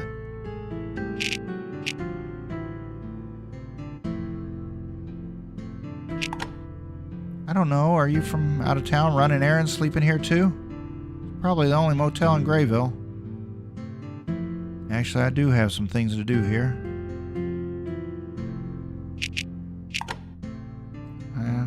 Although it seems strange, I know how to be nice. You know, it's funny that you ask. I just deal with, catching pests. And you don't look like... Yeah, what kind? Human beings, Miss Stamp. How's he know my name? What the hell's going on here? I can't ask because my tongue tangles on its own. The world is spinning. Damn it. Oh, shit.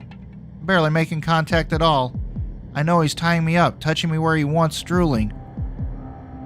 I land in the back seat of a sedan. And nothing, emptiness, darkness. Aaron, what am I doing here? How'd I get here? A cigarette, Murphy.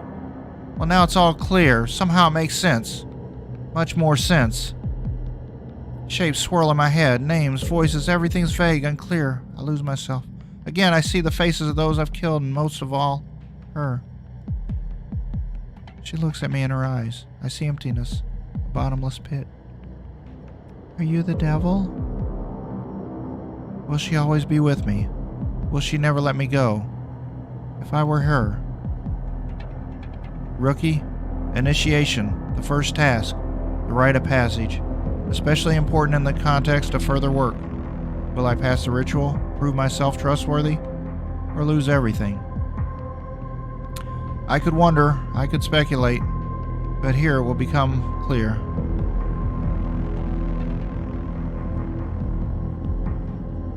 In a few moments, there'll be no turning back. We'll see how much Karen Stamp it's worth. I've reached the place, an expensive, very expensive house. And as they say, the first million has to be stolen. Execution. It's usually associated with mafia feuds. In this case, it's an order given by an agency which has ties to government and military. They work where ordinary methods can be unreliable. My task? Very simple. A short job that will take maybe a quarter of an hour. Eliminate the man who laughs in the face of justice. He sleeps unaware of the fate that awaits him. Cold barrel against his temple. Misfire. It happens sometimes, but at a time like this, I croak and curse under my breath. The door creaks. Is anyone there? It's impossible. After all, I made sure to be alone. I turn around slowly. Are you the devil? The child takes a few steps towards me. I look at the lying gangster. His eyes are open. Suddenly, everything turns upside down. I'm lying on the ground. We scramble, fighting over my gun. A shot is fired. I don't know who pulled the trigger, me or him. Does it even matter? The child falls dead. Bullet has pierced her stomach. I don't have to be a doctor to pass judgment. No chance of rescue. Are you the devil? Are you the devil? The world freezes. Karen. I regain my senses momentarily. Snatch the gun. Aim at the gangster again. But he's not looking at me. He's kneeling by his child. I pull the trigger. Quiet cough. All I have to do is fake the scene. Make it look innocent. Suicide. A drug dealer overdosed on his own product. He killed a child, then crazed with despair, shot himself in the temple. Simple story. Perfect for a newspaper, but clean. I report the task completed with problems, but I confirm the elimination of the target. Top is satisfied. Initiation went well. I know I failed, and I still face the most important of all conversations. Dave. He's supposed to be here, but as luck would have it, he doesn't show up. I could use his advice since he is so willing to give it. I curse in my mind, struggling like a fish out of water. Shit, he tied me up well. My head explodes with pain, terrible and hard to explain. Mixing my damn meds and drugs from Murphy isn't gonna work out good for me. Keep drifting off, unable to focus on anything. Damn, hate losing my mind. We're driving through the woods. This guy is humming something, singing. But I won't talk to him, even without this uncomfortable dag. I know where we're going. To the base. Just why? What awaits me there? Jane was just the bait to keep me in town. He knew where I was from the beginning. He controlled my steps. Already from the entrance to town, from Bob's station, he had control over me. He must have had a great time watching me. Like a fat cat watching a helpless mouse. It's time to show that this rodent can fight. We stop. Just hold still, little girl. We'll be home soon. Very well. Don't worry about anything. Just be polite. We'll talk later. I see you really want to talk. You must have a lot to tell me. For sure it'll be a memorable story. I can't wait for it already. You'll meet someone. I'm so glad you won't be alone. Frozen when I hear his laughter, wretch, combined with the chills that still run through me. I feel like I'm in hell. Familiar voice. I can't see much because of my position, but I can still listen. And I think that's gonna work out for me. Hey friend, I'm back now. Oh, this early, doctor? Is there something on the seat? Looks like... He doesn't finish, but I can hear that he's heavily surprised. You know, my friend, this is my business, important and secret. Can I count on your discretion? Please, Thomas, I know I've been exceptionally rude, but prove yourself now. But this is against all regulations. You can't bring people into a military base like this. Didn't I see her? Oh, never mind. Sure, Doc. Attaboy. I'll definitely remember who to praise to Major Axelrod. Damn idiot. Anyway, how did I get here so fast? I thought he had a longer pass. Maybe they'd take a looser approach to discipline issues. Never mind. The plan, Karen. Dave. What would Dave do? Focus. Thoughts tangle, flee. Murphy's laugh blends to the roar of the engine. I fall asleep again. Noises from outside arrive as if filtered through cotton wool. I had a very simple task. Deliver stuff to Fred. Take cash and disappear.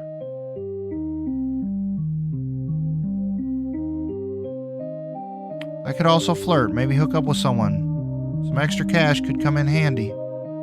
I tried to avoid that, though. These purple people weren't going to be pleasant ones. Bar full of those who make a living outside the system. Pretty good one at that. Barely had time to sit down when in the doorway a guy appeared, completely out of step with the scene. Well dressed, but at the same time, average. Those were the kind of people I was afraid of. In a few moments, he turned a bar of mobsters into a cooling pile of corpses. With a slow step, he moved towards me. I watched the barrel he held in his hand grow.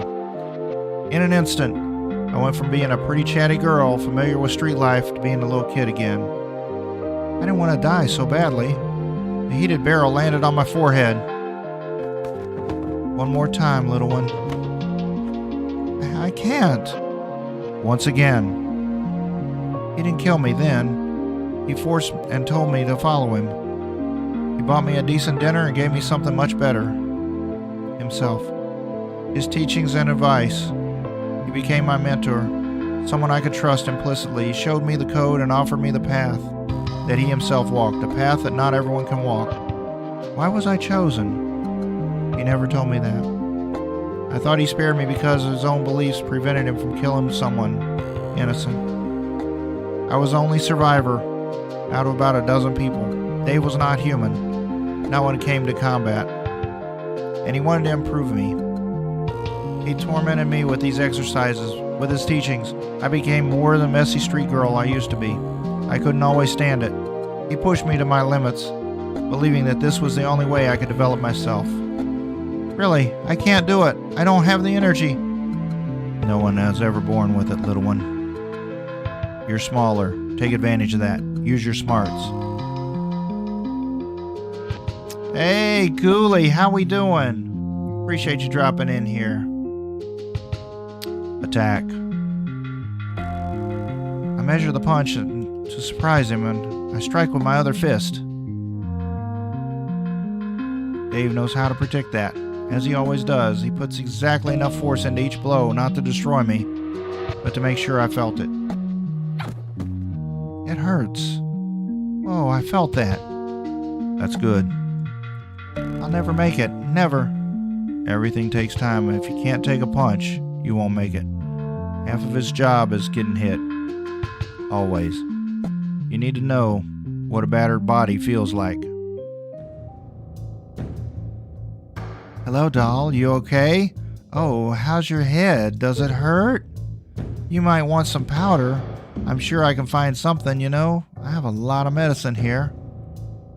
Damn, that wasn't a dream, and I can't move too much. That sweet girl. Instead,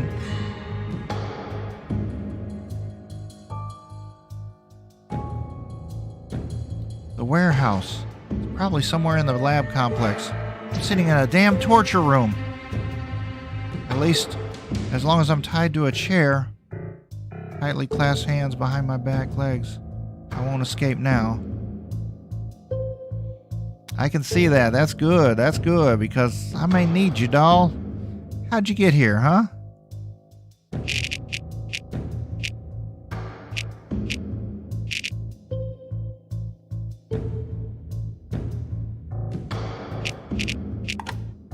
Good. I think you know that anyway.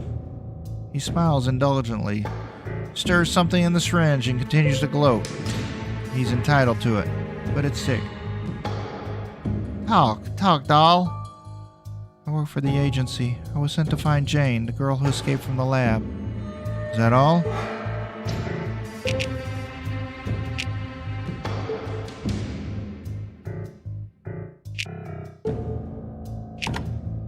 I was also supposed to find Dr. Murphy. You, I guess.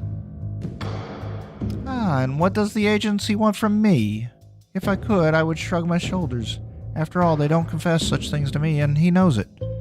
They didn't tell me. I'm supposed to take you to them. How nice, you know? I don't think I'll go, and not because it'll make any difference, it's just the agency is coming to me. Anyway, one of your agents is already waiting.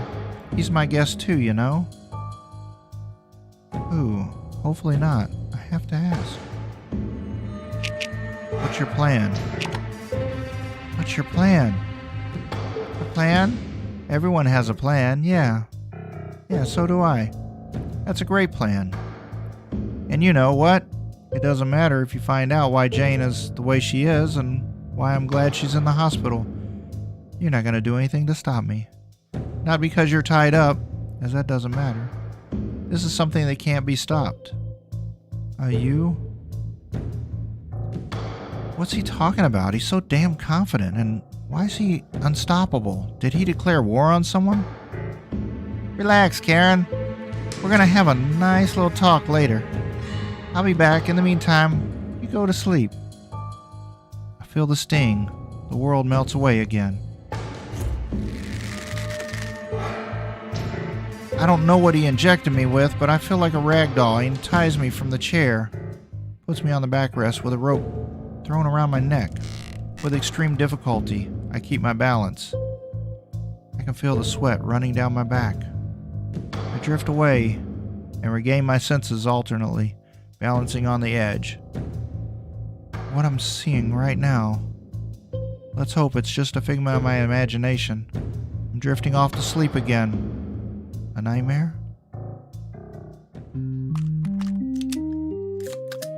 I can see him. I've got him in my crosshairs now. Did you take the wind into account? The fallout of the bullet?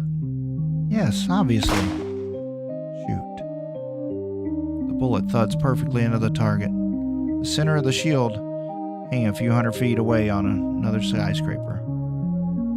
It's that simple, Dave. So why do I have to fight? I can take anyone down that way. You can, but it's not an achievement. You have to show respect. Remember the code. How could I forget the lessons he instilled in me, the lessons I had carved so deeply in my brain that I could always quote? Rules. Do not kill those who are not the target. You're not a murderer. You're a tool that eliminates and serves your masters. Like a Ronin, a warrior who offers his services to those he deems worthy. In our case, it's the agency. After all, they work for the greater good. What else was there? Show respect. And many, many more. The closer you are, the better of a hunter you are. And that's all that matters for people like us. Not money or luxury, but being true to your character. Steadfastness, Karen, upholding the rules. I understand. A knife to the neck. Dave always thought that was the best, truest form of taking a life. Closeness to the victim. Tangible contact. Difficult, challenging, clean. That's why he treasured his knife so much, a souvenir from the army. It reminded him of who he was and where he was going. In some ways, he was inseparable from it.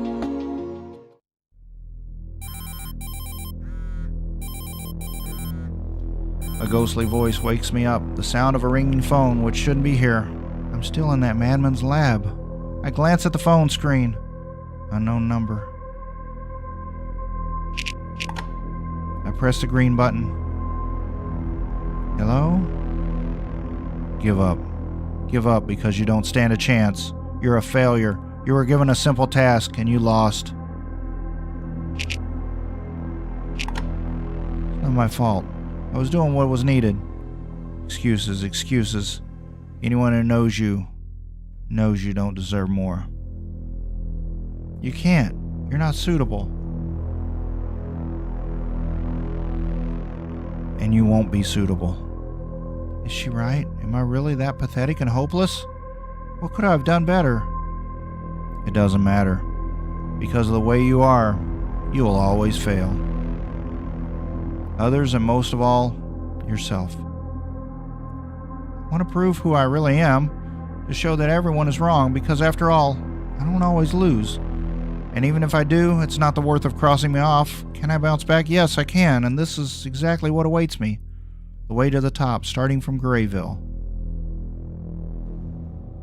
Man, appreciate everybody being here. This is an amazing story, yes.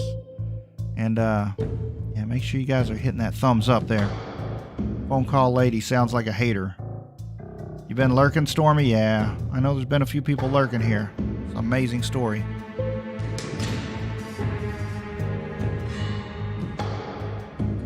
Amazing story.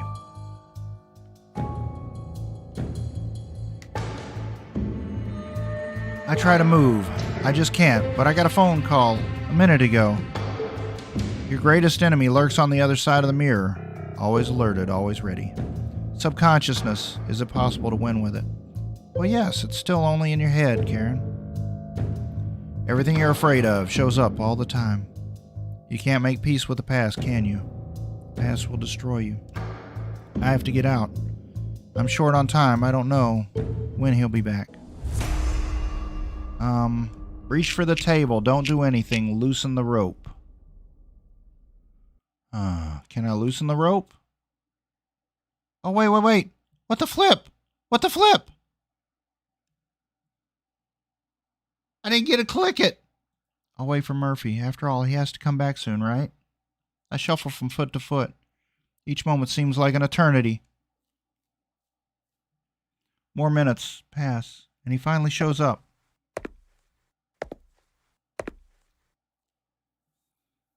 Oh, I see you're waiting. What a good girl.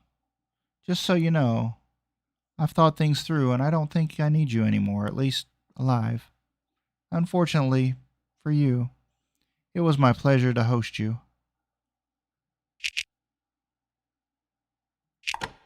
What? We were supposed to talk. After all, you said we weren't done. Oh, did I say that? Oh dear, look, but you're the one standing here. I changed my mind. I don't need a mere pawn for anything. You look healthy, admittedly. You smoke, but it's Jane who's a success. I don't need any more test subjects. We really needed to say goodbye. I hope I've been a good host, huh? You sick motherfucker. I'm scared for the first time in a long time. I'm so scared. He moves towards me, still smiling. Motherfucker. He kicks at the chair I'm standing on, yanking it from under my feet. I lose my footing, become completely helpless, defenseless. The tight rope creaks, dying through my own stupidity and gullibility. I could have done something. I had so much time. Faces fly before my eyes. Dave, Jane, the girl. She's coming for me, her horrible face.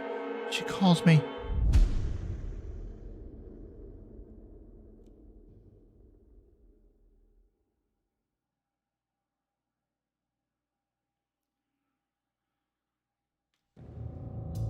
I try to move, and I just can't. But I got a phone call just a minute ago. Your greatest enemy lurks on the other side of the mirror. Always alerted, always ready. Subconsciousness. Is it possible to win with it? Well, yes, it's only in your head, Karen. Everything you're afraid of shows up all the time. You can't make peace with the past, can you? The past will destroy you. I have to get out. I'm short on time. I don't know when he'll be back. Reach for the table, loosen the rope. Damn uncomfortable position. The chair won't quite wobbly in addition to a rope around my neck and my hands tied together. Theoretically a no-win situation, but surely. I loosen the rope that ties my wrists. I'm very careful not to fall off the chair. One wrong step and I'm hanging, literally and figuratively. I feel the rope rubbing against my skin. I clench my teeth. The pain is just a stop on the road to freedom. You're doing great, Karen. You're finally free. This madman, I don't even know what to call him. I've never met anyone like him. A high-functioning psychopath, a genius, an actor. Behind the sleazy guy's exterior is someone insanely dangerous. One shouldn't be judged by appearances. Is he purposely acting out such a character, hoping to fool others? That he would avoid suspicion, arouse disgust, but not fear? I'll figure it out for sure. I take my jacket, my wallet. Obviously nothing's missing, although he had to look through it carefully. Does the fact that he knows my exact name cause any problems? Probably not. At least not new ones. I reach for the phone. I freeze. Shit, no signal. Room must be shielded. Otherwise I could call the agency. You're on your own, Karen. As always. I reach for the knife. I tighten my fingers on the handle.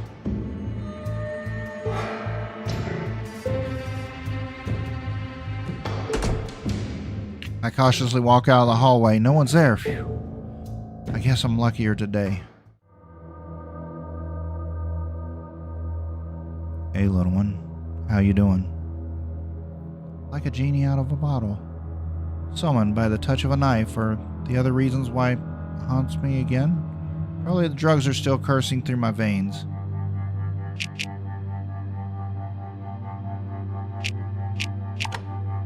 There is no plan. I have nothing. I don't know who Murphy is. I don't know what he has planned or how to stop him. I'm hopeless. This is not what you taught me. A no-win situation, but those are the best ones. Think things through. Don't act in haste. Okay? Figure it out. Look around. There must be something here that will help you. Go ahead, Karen. If that's his advice, I have no choice but to follow it. I want to say thank you, but he's gone. The door leads to the next room. That's probably where Murphy has his office. It would be quite natural and obvious for him to keep me close to his burrow. After all, even though he's the top guy here, it's still a military facility, and some things need to be kept secret. What are you hiding, psychopath? Push the door open and slip inside. I have no plans to waste any more time. I need time to look around. Hey, Corporal Cardiolog, how we doing, buddy? Sooner I find something out, the better. And I don't have much time. Murphy could come back at any time. Murphy's notes, report Dave about the Murphy's computer. Report about Jane.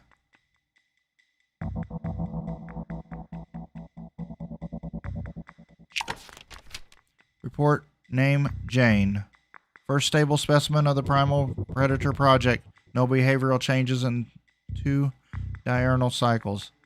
In the next one's increased aggression and appetite, all according to assumptions. Specimen promises to be successful. Jane. Jane is the key. But what door does she open? Murphy's notes. Must belong to him. The human species is headed for imminent extinction. The lack of natural predators and threats is causing a drastic decline in the quality of individuals. Already Hargrove's research, which note an increase in the harmful mutations, is alarming, let alone my observations. Next generation, instead of eliminating the negative traits through evolution, further reinforces them. More and more defects appear. Damaged individuals still retain reproductive capacity. That does not make me optimistic, given the lack of threats. We are facing extinction in the future, unless qualitative evolution comes back into favor again. Primal Predator Project looks very promising. I have no idea what he's referring to, but it doesn't sound optimistic, more like the dream of a sick madman. What have you done, man? What cataclysm have you unleashed? And more importantly, how can I stop it?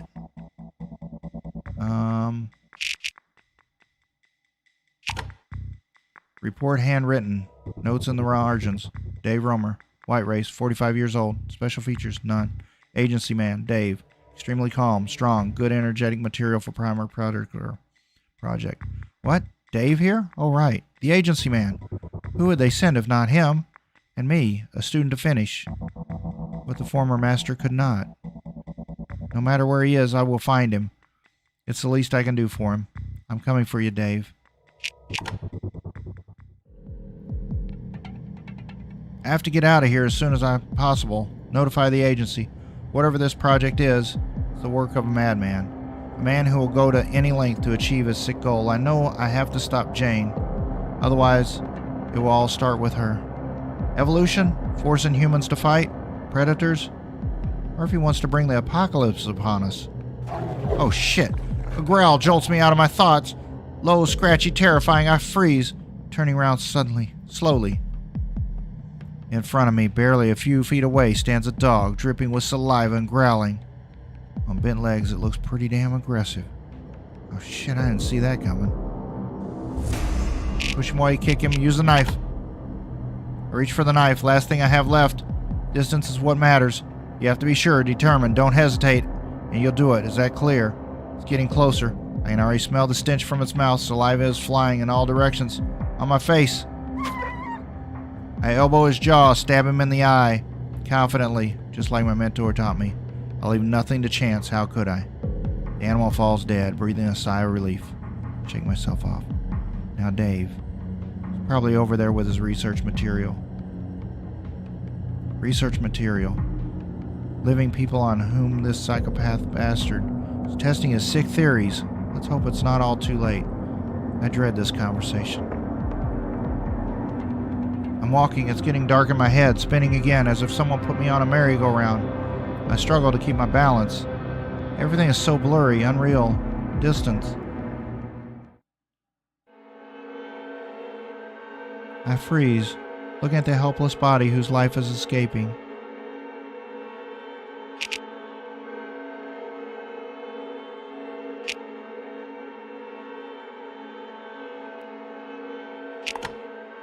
There's nothing I can do for her, and even if I could, I can't leave witnesses.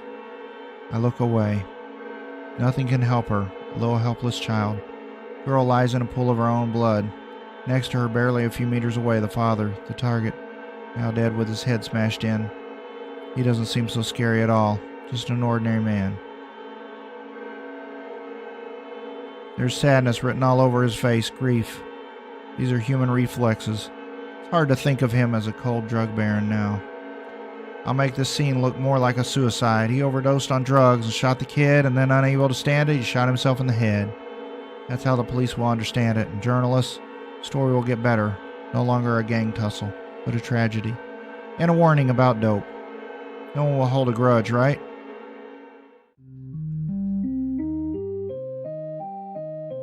You deserve the knife. You accomplished the mission. Did I do a good job? I thought it would be worse, much worse. That he would start screaming and yelling, although that wasn't like him. He's so damn calm, like a sphinx. You broke the code. I know what I read on the record. Shooting a child. Staged suicide. Clever, isn't it? Great stuff for the papers. Didn't come out too bad. Why doesn't he praise me? The end doesn't justify the means. The code stands above all else. It's over, Karen. You've chosen your path. Good luck. I'm disappointed in you, like I've never been disappointed in anyone before. Wow. I half sit in the hallway with my back against the cold wall. No one has found me, but it's barely been a few minutes. Somehow it's empty here. After my last conversation with Dave, he never spoke to me again, although we continue to work at the agency. The gaping wound still hurts. Every door I pass is labeled with the name of a research object, and finally, I find the right one. Dave Romer, experimental object, number 15. The date the substance was last introduced, 3 days ago. Damn psychopath. That's the thing about geniuses, little chance of finding a normal one. I push the door open, stamp inside. I'm afraid of what I might see. I don't have a way out, though.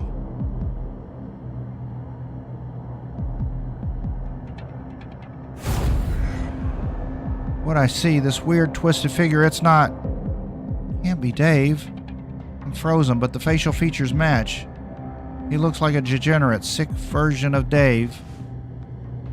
I cover the cage back up with a piece of curtain out of respect for Dave.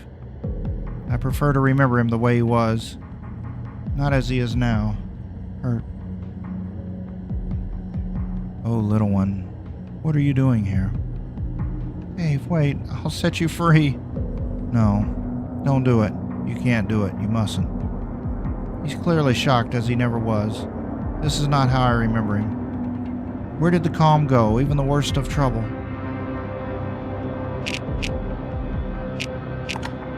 Why? Why can't I help you? Something was done to me, this Murphy. He breaks off as damn hard for him, his voice breaking. It's like he aged a decade in an instant. I want to comfort him, but I know I'm not supposed to. That psychopath, what did he do? He injected me with something. It's dangerous. Do not under any circumstances open this cage. Go away. I don't want to talk to you. You're still dead to me. Does he not want to see me, or does he want to protect me? I have so many questions.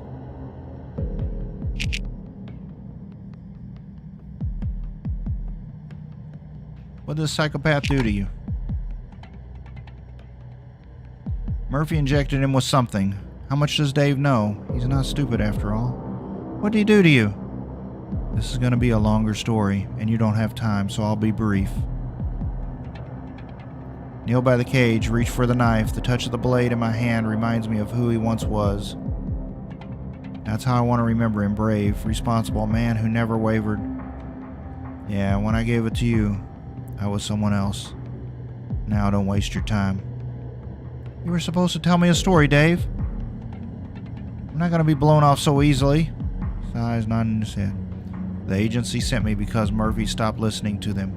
They suspected he was doing something on the side, but the truth is different. Worse. I found a girl who ran away from here. A grimace appears on Dave's face. He clenches his teeth, presses his hand to his side. Jane, more like she was released, Murphy, created something that turns people into monsters. Not everyone. Some die right away, but those, I don't know how it works, don't ask. The chosen ones can infect others. Did the government order it or the agency? I don't know, probably not. He probably used their resources, act alone. I don't know what his plan is. All he's doing are injections. I've seen it on others. I'm about to turn into a monster. Get out now. I can't be helped anymore.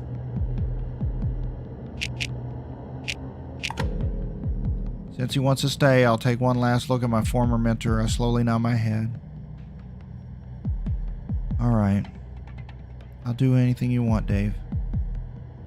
He's been looking at my pocket for a long time. Will you give me the knife? I want to have a choice. Just this one. Nope. I'm gonna need that knife. Besides the thought that Dave, I won't let him kill himself, but I can't stay with him. I leave without looking him in the eye. In the corridor, I feel something under my eyelid. Karen, you never cry. Next goal, escape from the lab, then Jane. It all comes back to her. Damn, girl. How do I get out? It's a military base. Soldiers don't know what's being created here. Most likely, they will have a problem with the plan of destroying the world, so I have to find a commander. But first, the agency. It's going to be a tough conversation, but now I'll sneak through the gate, call outside the base, get permission from the agency, and catch Murphy. And after that, Jane.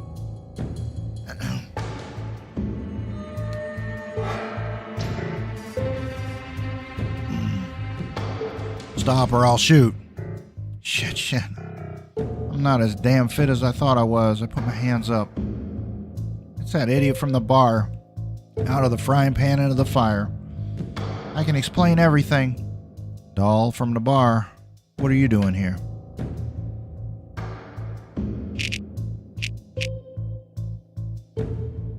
Don't have time to explain. What is he thinking? Hey, I don't have time to explain. You have to let me go. It's really urgent. Can't do that. Every moment counts. If you don't, I'm not able to finish. A strange shrill growl interrupts our lovely conversation. Oh no, it's that dog again, the same one. But I killed that creature.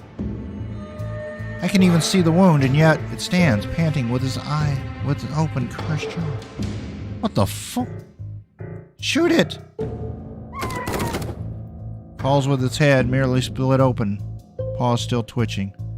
Fortunately, the rumble of gunfire blends with the distant explosions. A military base, a training ground. What was that? The Murphy experiment. I already killed him once, but I didn't think he was going to stand up. Now, so shall we bury the hatchet? Because if we don't, the same thing will happen to humans. I have to report this to the mountain, to the major, and about Murphy. Over the radio, he ordered that the lab door must be guarded and that no one was allowed to get past it. He's about to go into town. I'll lock you in his trunk. That's the fastest way to get out of here. What about you? Report to the top. Good luck. We'll take care of it. Thomas opens the trunk. He looks around, but no one is in sight. I'm about to get in. Oh, for flip's sake. Phone rings, an irritating, annoying ringtone. I reach into my pocket, an unknown number. Feel my hands sweating. Instinctively, I press the green phone. Yes, hello. You again? You saw him. You saw what was waiting for you. Nothing else. No one else. Trembling Dave. What was done to him was absolutely inhumane. You bitch.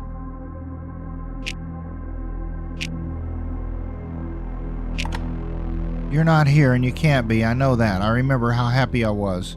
when I was found out about your death, nun. I drank all day, the whole damn day. You rot in hell, sadist, where you belong. You never hurt anyone again, my child.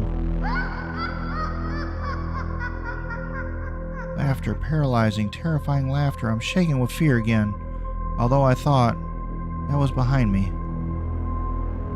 Hurt you. I raised you. And now, I'm waiting for you. In hell? Hope you rot there, bitch. Press the red button, the connection is cut off. I stand, panting heavily. Are you alright? He seems concerned, a lot. Well, my behavior was certainly out of the norm. I stand, waving my arms. Yes, you can go now. Thank you for your help. That is something I have to face on my own. Door slamming, engine roaring, we're on the way. It's dark and uncomfortable, but I'm alive.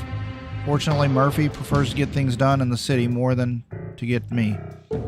It's some consolation. Are you leaving, Doctor? Where to? To Grey Ville. I'll be back in an hour or two. Watch the lab, soldier. Yes, sir. It's so good that he's on my side, though. We've had a rough start. Nothing brings two people together like a common enemy. Car goes over bumps softly.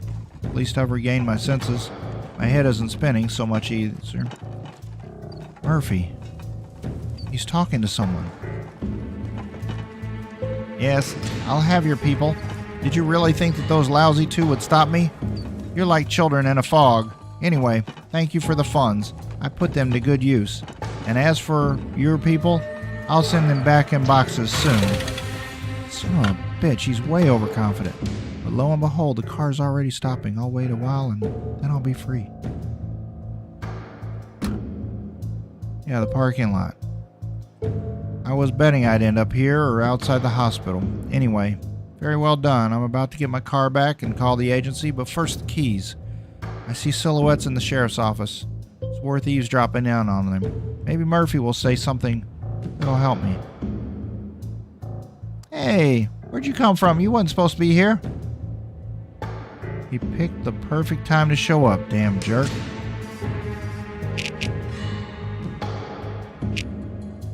Why wasn't I supposed to be here? Because you're a spy. I can try to talk some sense into him, but it just won't. You have to help me, Brock. I glance towards the office, but no one has paid any attention to us. I have some time. Not very much. Brock, this is going to be weird, okay? Murphy is not who he says he is. He's lying to the sheriff and to you. He's trying to destroy us. Thomas, help me. But now, when I say those words, I see his face change. And I know I made a mistake, a terrible mistake. I don't care what you do with Thomas, slut. I'm not gonna betray the sheriff. Hey. He raises his voice. I have to react. I throw myself at the deputy, knocking him to the ground. He's startled and tries to defend himself, but extremely clumsily. Revolver flies out of his holster, landing well beyond the reach of our hands. He reaches for my throat, but I break the grip no problem. He ends up with a knife to his neck.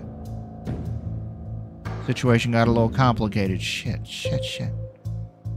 He is helpless, terrified, completely at my mercy. The keys. Give me the keys. He hastily reaches in the pocket, pulls out a familiar bundle and tosses it to asphalt. Don't hurt me.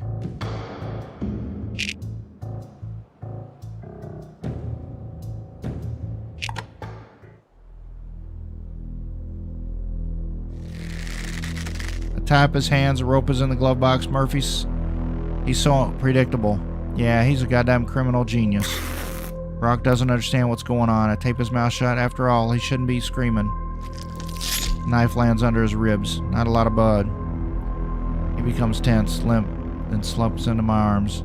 Did I have to kill him? Probably not. Maybe it was enough just to stun him. Except, he was a damn problem. An opponent. A guy who shouldn't be here. I decided to delude myself that leaving him alive would pay off for me. At the earliest opportunity released, he would stab me in the back. I just got ahead of him. I leave the corpse in Murphy's trunk. I hope he'll appreciate the joke in his own time.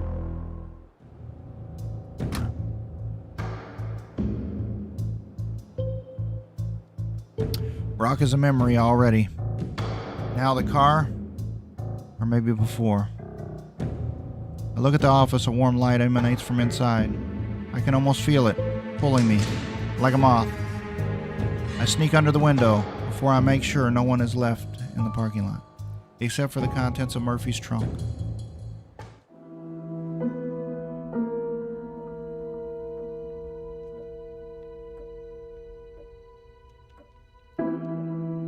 I hear raised voices. I think they're arguing. I cautiously look inside. The sheriff looks furious. This is the last time I'm telling you, Murphy. I'll not wait indefinitely for you to fulfill your deal. You understand? Look, everything takes time. Wait a little longer, Hal. Time. You've been deceiving me for months. I'm still supposed to help you? Take that strange girl to the hospital? Track down the next one who shows up at Grey Ville? Take her car? I did everything, damn it. Can't you see that? Yes, that was necessary, Hal. You did a great job. I have no idea, and I don't want to know what you did to her, Murphy. But I need you to help me, because if you don't, everything I know will end up in the press. National press. Be reasonable. I'll get it done. But you don't want to confront me, my friend. You have 1 week. I want an endorsement. A week? Okay, I'll collect favors. Someone will get back to you soon. Oral? How interesting. Good to know that Murphy might be in trouble. Just, are you sure? A lot can change in a week. I did everything for you. Just keep that in mind, and I remember everything. Well, our sheriff is playing blackmail. That conversation seems to be ending soon. I have to act, and act quickly. It's time to take the car.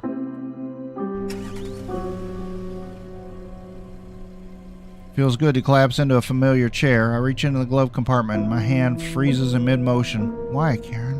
Why? They're not here anymore. They ran out recently. You have to get new ones, and there's no time for that. Anyway, at this local pharmacy, well, perhaps in the hospital. 2 birds with 1 stone. Now I have to make a plan. Priorities. Karen, priorities. Jane or the agency? What to take care of first? Go back to the hospital and get Jane. Call the agency first.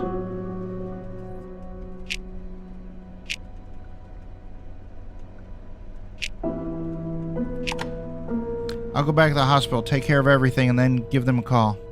Otherwise, I'll seem incompetent. I hit the gas and suddenly my phone comes to life. I look at the display. It's them. Did I bring them with my thoughts? No, my phone just went online. There was no cell coverage at the base. Stop on the side of the road. Stamp, what's supposed to mean? You blew the deadline. You're supposed to get back to us every scheduled time. Why are you silent? Alright, come up with a good excuse, Karen. Murphy hosted me, but I got out. I have some important news. I know Murphy's plan. You guys are in more trouble than you thought. Agent Stamp, you're forgetting yourself. No, you're the ones who forgot yourselves. That psychopath tried to kill me. He drugged me and almost hung me. He's a sick man, but he knows what he's doing. What'd you find out? Murphy has created a project called Primal Predator. It targets all of humanity. It's a freaking lunatic plan, but it seems viable. What do you plan to do?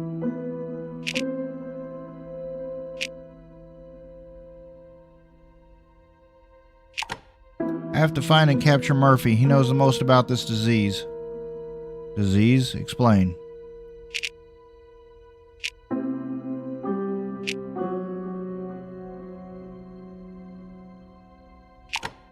There's no time to explain. If I don't stop this, the stakes are too high. We expect a report, Stamp. Yeah, damn Murphy. He needs to be stopped, although it doesn't seem like the sensible thing to do. Well, Karen Stamp likes a tough challenge like this one. Well, I have to go back. The sheriff's office, Hal Gifford, isn't as good-natured as he looks. I'm pushing the gas pedal. At least the agency knows what's going on. I can count on them to help me. That's my hope. They won't leave me after all. The sheriff's office is growing in size. Murphy's car is still standing. Alright, maybe no one noticed that my car disappeared. I stop at the end of the asphalt. I glance around the building. One shadow outside of the window, Murphy. I recognize the stocky figure. He gestures. Okay, that means they're in.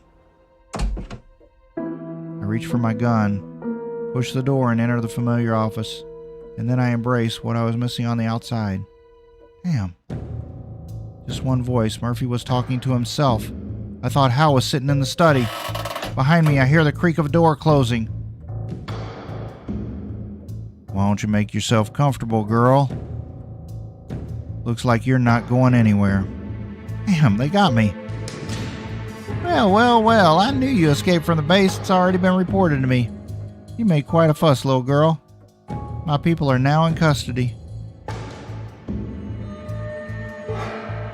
Finally, some good news.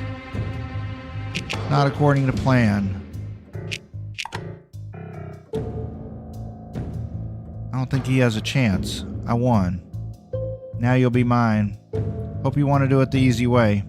Give up. I know about Jane. I know about what you're planning.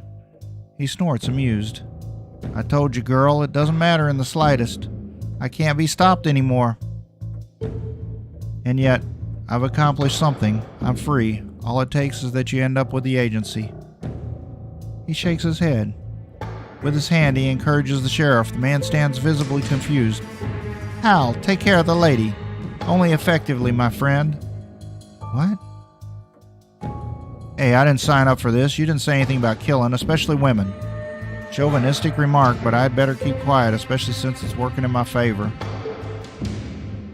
Hal, think logically. That little bitch knows about our partnership. What do you think she'll do if you let her go? Will she go to Canada? Do you want her people on your ass? I don't know. He hesitates. I have to take advantage of this, and I need to do it now. Murphy's using you, agency.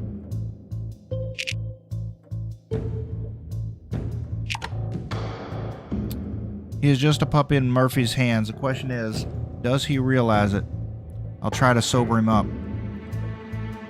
Murphy's using you, Hal. He's just acting. You don't know what he's gonna do. Whatever he promised you, he won't do it. He wants to release the virus. Hal looks confused at me, then at Murphy. Doesn't look like he trusts him implicitly. Probably had some suspicions before. Hal, she'll say anything to do what you want. But I'm the one who can help you. Not someone who will land you in jail. By the look at the sheriff's face, I know that he's made up his mind. Sheriff pulls the trigger. Not what I was hoping for. I'm dying. Murphy won.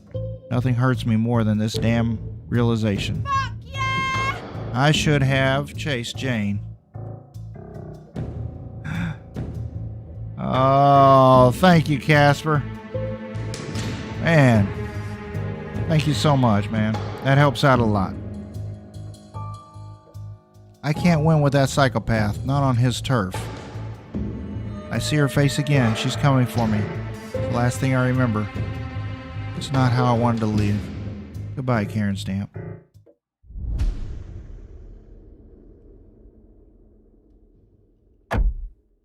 Phone call to the agency. Yes, I should report there. I just need to find a place to stop. This roadside looks good. No one's chasing me, which is a plus. I reach for my phone and dial the familiar number. Signal goes on and on. Finally, a familiar voice picks up. Stamp. What's this silence supposed to mean? You blew the deadline. You were supposed to call at appointed times. Murphy hosted me, but I got out.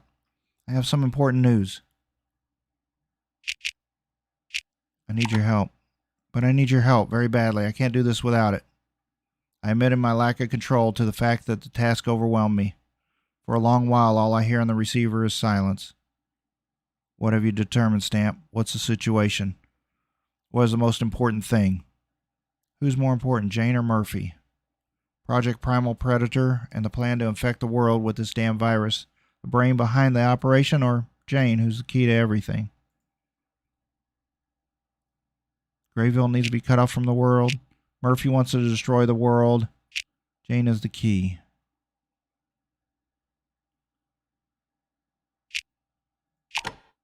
Murphy, his sick plan to destroy the world, to destroy humanity, is something that still sits in my mind. How could anyone come up with something so diabolical? It all started with Murphy, and it should end there. He came up with a plan to destroy the world. What plan? He will release a virus that turns people into monsters just like animals. It will start in Grey Ville, but could take the whole state or more. What role does that girl play in this? Jane? She's supposed to be the first link in this epidemic. Then what's more important, Stamp? Taking care of Murphy or this girl? Damn hard choice, but I have to make a decision. I think I should take care of this psychopath. That's where my instincts tell me. Murphy? Definitely him. If we question him, will you find out how to stop it? Yes, that's my plan. Seems pretty reasonable. Well, I have to go back. The sheriff's office. Hal Gifford isn't as good-natured as he looks. I'm pushing the gas pedal. At least the agency knows what's going on. I can count on them to help me. That's my hope. They won't leave me after all. The sheriff's office is growing in size. Murphy's car is still standing. All right, maybe no one noticed that my car disappeared. I stop at the end of the asphalt. I glance around at the building. One shadow outside the window. Murphy, I recognize a stocky figure. He gestures. Okay, that means they're in. I reach for my gun, push the door, and enter the familiar office. And then I embrace what I was missing on the outside. Damn. Just one voice. Murphy was talking to himself. Thought Hal was sitting in the study. Behind me, I hear the creak of a door closing. Why don't you make yourself comfortable, girl? Looks like you're not going anywhere. Damn, they got me. Well. I know you escaped from the base. It's already been reported to me. You made quite a fuss, little girl. My people are now in custody. Finally, some good news. I smile slightly. Just because Hal has me at gunpoint doesn't mean anything. I finally messed up Murphy's information. For how long? Good question, which I have to answer, but not yet. I think your plan just backfired. Isn't that what you expected?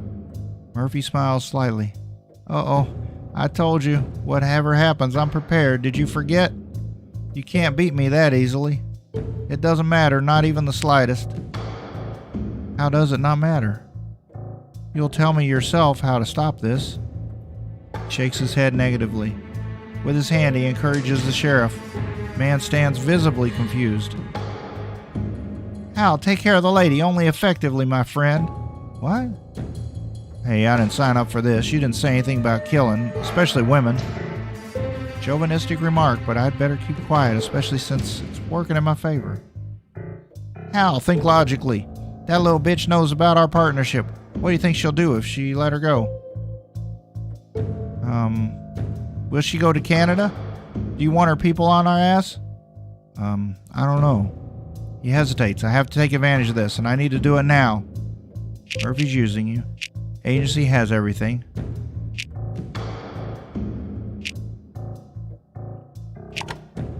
It's time to tell the truth. The agency knows everything. If you want to get out of this, you can help me, Sheriff. Otherwise, you can say goodbye to your freedom. Agency? Who are they? Don't listen to her. In her situation, I'd say any bullshit. You know what you need to do? I don't like the look of the sheriff's face. It's not a guy who's going to let go, and that scares me. I think he made a decision. Oh, flip sake.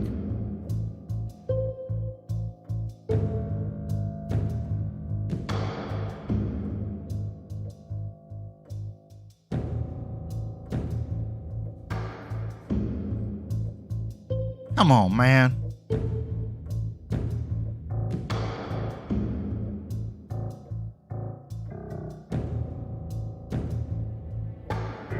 Goodbye, Karen Stamp. What the flip? Oops.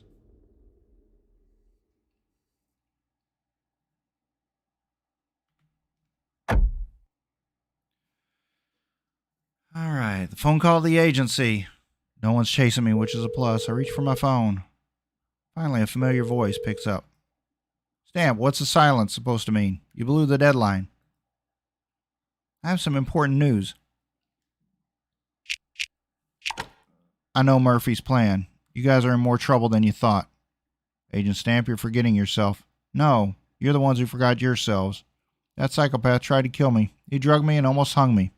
He's a sick man, but he knows what he's doing. What'd you find out? It's the Primal Predator Project. It's all a freaking lunatic's plan. What do you plan to do? I'm going to go get Jane. We're trying something different. I'll find Jane. She's the key to this disease. Explain. There's no time to explain it. What this psychopath did, I saw how it worked on the dog and Agent Romer. The dog that Murphy was breeding attacked me. I killed the creature with a knife and it checked. No pulse. Then it got up, came to life, still aggressive, but it took a whole magazine of lead to stop it. This thing that makes the aggression intensify. I don't know what to call this revival. What about Agent Romer? He was in a terrible condition and was injected with that drug. I left him because we need to find an antidote for this disease. His life depends on it. All right. Act according to protocols. And there's silence. I'm going to go get Jane as soon as possible. That damn thing Murphy released. It'll spread through Grey Ville. Instantly.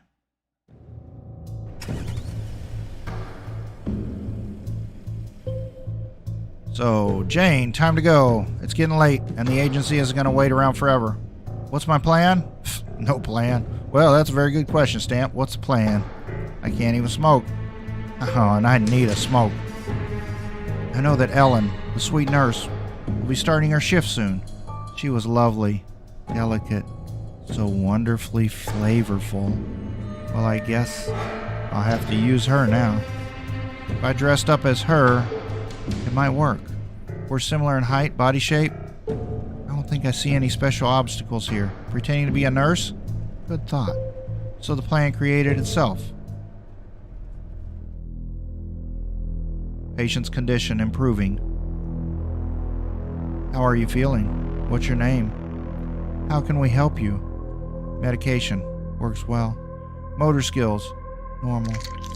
Damn it. She bit me. She's furious. Someone get her something to calm her down. Jesus, it hurts. She bit into the meat. I can already see the hospital wall approaching. A bright glass building. Police car under it. Hal had to send someone to watch the girl. Who? I don't know that yet. I park on the side of the road so I can get back to my car quickly. With Jane, then the agency. I get out of the car, look around, but Ellen's car isn't here yet. She should be here soon, then yeah, we'll see each other again. Tires squeal. Police car pulls in the parking lot. Shit, another. It's Jill. What's she looking for? Well, yeah, me, obviously. After all, no one here is as interesting as a stranger from the big city. She clenches her teeth and moves towards me. Damn, I have a little problem. Her guy is lying dead in Murphy's car. That's not good. But does she know that? She's not pointing a gun at me. That's a good sign. Hey, you. Stop, goddammit. But I'm not moving. Just reach for the gun. I have a silencer screwed to the gun. One shot, and Jill lies dead. But what if the sheriff sends someone else? Or if he gets here himself? By now, they probably know I ran away. They might think I ran away to wait for the agency to help. They might think that I'm looking for a way to get Murphy himself. They'll also have soldiers on their heads soon. If Thomas made it out, I hope he was damn convincing. Well, I have to get rid of Jill. Look, I don't have time. I'm busy. What do you want?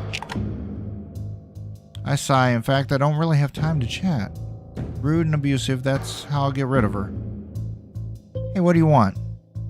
Where's my man? She doesn't know? Okay, at least that's a plus.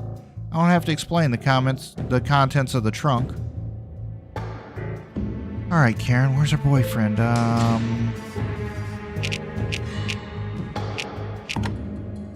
I stare hard into her eyes. Are we playing bluff? I'm the master, and if so, she has to answer an important question for me. What makes you think I know anything about it? Last time I checked, your damn boy was very incompetently hitting on me. And then he stalked me at the motel. You know, I don't really want anything to do with him. Why should I care? Don't pretend. What do you know, stupid policewoman? What do you want me to play with? Pretend what? He followed you all the time and then suddenly he's gone and you don't know why? He isn't answering. I can't reach him on the radio. It's like he's gone underground. You don't even know how true that is, Jill. I'm afraid something's happened to him. Hal's got him into something. Help me. I don't even care what to do here. I just want my guy back. That's all that matters to me. She's really begging me for help? Paradoxical. On the other hand, I feel sorry for her. On the other hand, the memories of staying at Murphy's are still strong.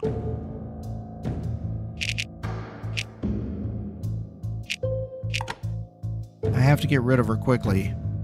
Ellen might show up any minute. Damn, it's just Jill's a nuisance. Let's hope she believes it. Look, I don't have the slightest idea where he is. I can't help you. And I'm really sorry. No, you're not. Jill looks convinced. She turns and takes a step towards the police car. I breathe a sigh of relief. It went better than I thought it would. As usual, I'm happy too quickly. Jill returns. This time she has a different fierce look on her face. That doesn't bode too well. You haven't seen him? Then how'd you get the car? He took it from you. He bragged about it a lot. What? You're twisting things. Damn, she guessed.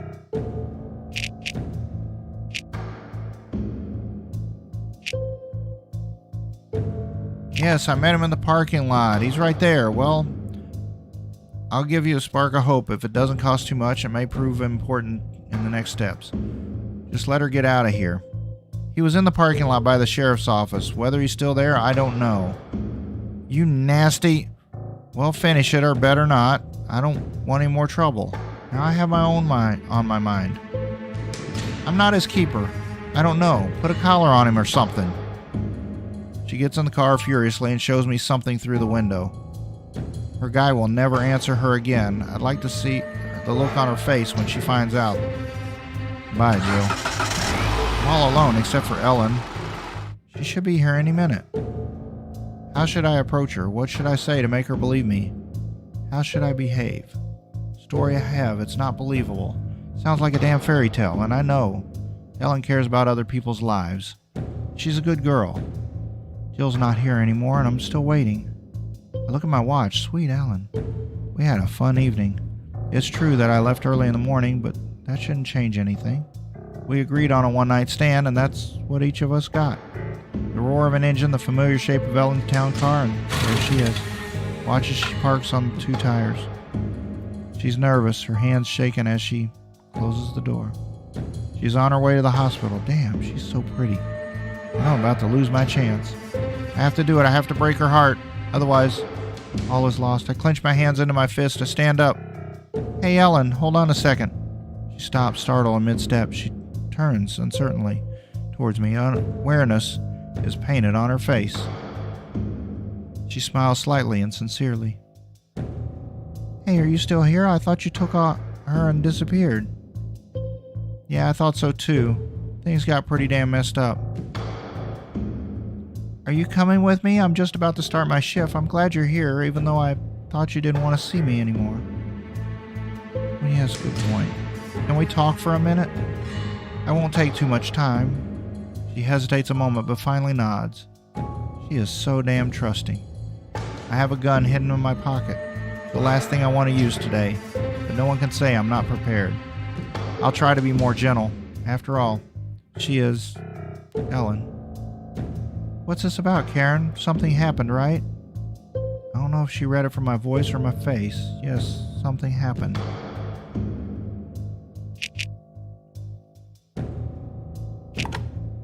Let me start with the truth, with what happened during those several hours. I'll tell her almost everything. I was kidnapped. I was held in a laboratory.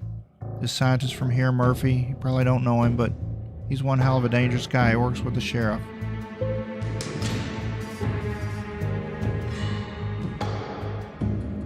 Look, what you're saying is very strange. Are you on something? I'm not going to judge you. Of course not. The fact that I'm stoned is far more likely than the fact that I'm telling the truth. You have to believe me, Ellen. You have to. The sheriff, Murphy, they have a weapon. What kind? Is it that so important now? Biological. Damn. Dangerous serum. Turns people into monsters. Actually increases strength, but takes away senses. These are fairy tales. Really, I don't think you're very well, Karen. Maybe I can help you at the front desk. I can't go in the hospital like this. Not in this outfit. I'm sure the guard is serving Murphy. They won't let me in. He must have my description. No, Ellen. This is going to sound very strange, but I can't go there. I can't look like me. What do you mean? I want to prevent very bad things from happening. You have to believe me without asking more questions. I want to dress up as you. What do you mean, like me? You know, we're pretty similar, with your wig and your clothes. If I'm quick enough, hardly anyone will know it's not you. You'll have your stuff back in half an hour. You're not serious, are you? Is that a joke? Listen, I have to go. Yeah, I wish it were just a joke. I want nothing more.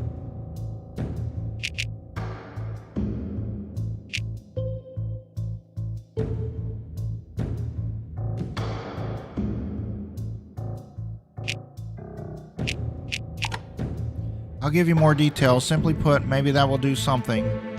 Ellen, here's the deal. If I don't dress up as you, I'm not going inside. The guard won't let me in. He knows who I am because of the people from the base are chasing me. Some of them are. I want to stop what's about to happen, and believe me, Ellen, it's going to be a disaster. The worst the world has ever seen.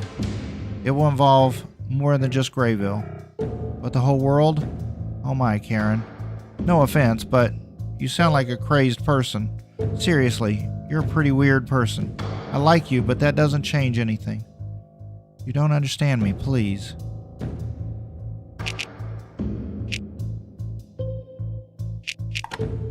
Maybe I need to tell her again. Maybe I'll make more sense. Maybe it's false hope, or maybe it's not. Look, Ellen, I'm really counting on you. Only you can help me, okay? I don't believe you.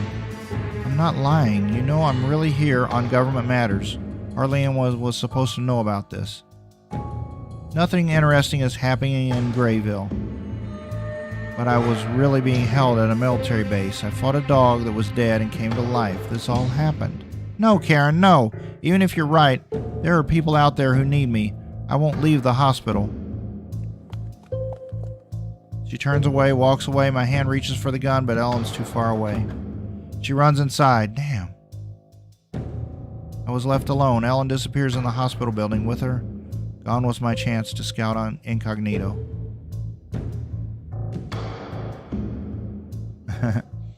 What's left? Just sneak through and avoid recognition? You can do it, Karen. You usually can. What's supposed to change now? Put the gun in my back pocket. Look around. Well, no one's around. Crossing the parking lot. This is just a few seconds. I'm already inside. Looking around, but there's no sign of Ellen. I also don't see Natalie, the nurse from the previous visit. The only thing in front of me is a large, bulky guard. He stares at me, his hand reaching to his side. Damn. It's like he's sensing something. I'll try to play this game. I won't be able to reach for my gun. I can always try to convince him, as long as he's in a good mood.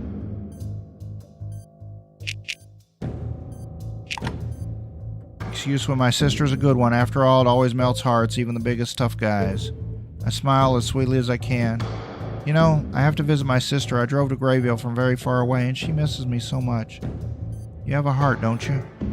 No visitors, no exceptions for anyone. Please? Hey, stop. I know you.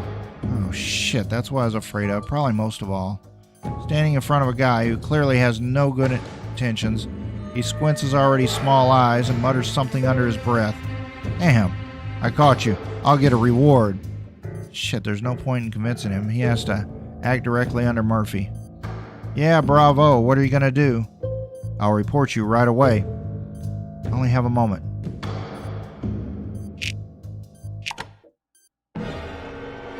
Yes, I can.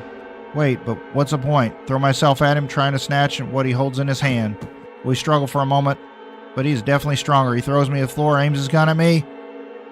They didn't say you have to be alive. What the flip?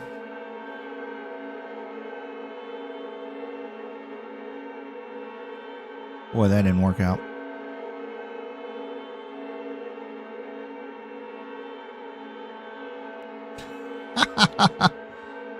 My own blood. I close my eyes. She comes again. I'm dying. Dead.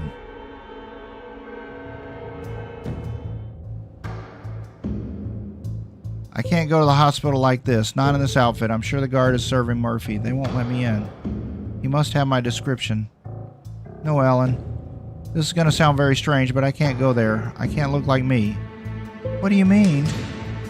I want to prevent this very bad thing from happening. You have to believe me without asking more questions. I want to dress up as you. What do you mean, like me? You know, we're pretty similar with your wig and your clothes. If I'm quick enough, hardly anyone will know it's not you. You'll have your stuff back in half an hour. You're not serious, are you? Is this a joke? Listen, I have to go.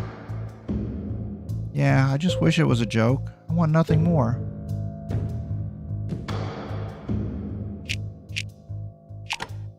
I don't have much time. Actually, I'm afraid I'm in a pretty damn bad situation, and things are getting more and more complicated. If I don't do something now, it's all over. Everything? I think so. I have to act now, Ellen. Just agree. Give me your clothes. Karen, I can't. For you, it's fun. For me, this work is pretty darn important. If so... The dizziness is getting worse. I can still feel the world spinning. Ellen doesn't wait for me to handle it. She's going back into the hospital. Try to catch her. Threaten her with a gun. Reach for my gun. This is supposed to be my last resort, and it is. Ellen freezes in mid-motion. She is shocked, confused. It's not every day someone points a handgun at you. Although I'm used to it. What? What are you doing? You leave me no choice, Ellen. I asked you so much. You can take it as your own, no fault. No one else's. If you would listen to me. Now give me those clothes. Give them to me, damn it. Quick, because I don't have time. And give me that wretched wig. Ellen chuckles. She's really scared. She awkwardly pulls out her clothes and hands me the wig. I want to stun her, but no. After all, she's already at the limit anyway. She will stay here. I take her nurse's clothes. Stay in the car until I get back. Don't dare do anything, or I'll get you. Karen, I'm sorry. Yeah, right. What can I expect? She's going to apologize to me for threatening her? Classic Ellen. Just stay here. I don't want to hurt you. I try not to look her in the eye. There we go. Ellen stays in the car. As I put her clothes on, she's practically exact my build, so they fit like a glove. The shoes are too tight. They bite a little, but they'll have to do. Ellen has a small foot. I take one last look at the nurse. She sits pretending not to see me. But I know she'll be good. She has to be. So... Ellen.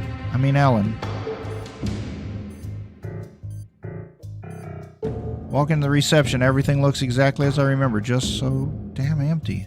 No sign of this Natalie. But in front of the entrance to the hospital, there's a guard, military, big as a closet. An extremely antipathetic-looking individual. Doctor, what are you doing? Have you gone mad? Please, leave him alone. Why are you biting into a... Guard looks at me carefully. Does he recognize me? Not actually, as Ellen. Maybe he was here before, since a previous agent showed up. That would even be a reasonable move on Murphy's part. Oh, it's you.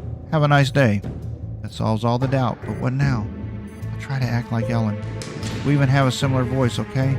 Let's get this circus started. And yes to you too. I always forget names. Jack, ma'am. He turns around.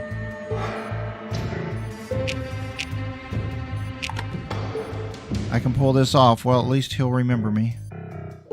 When I get back from the ward, I'll get you coffee. Thank you. You're always so kind. No milk, please. Jack, will you be staying with us long?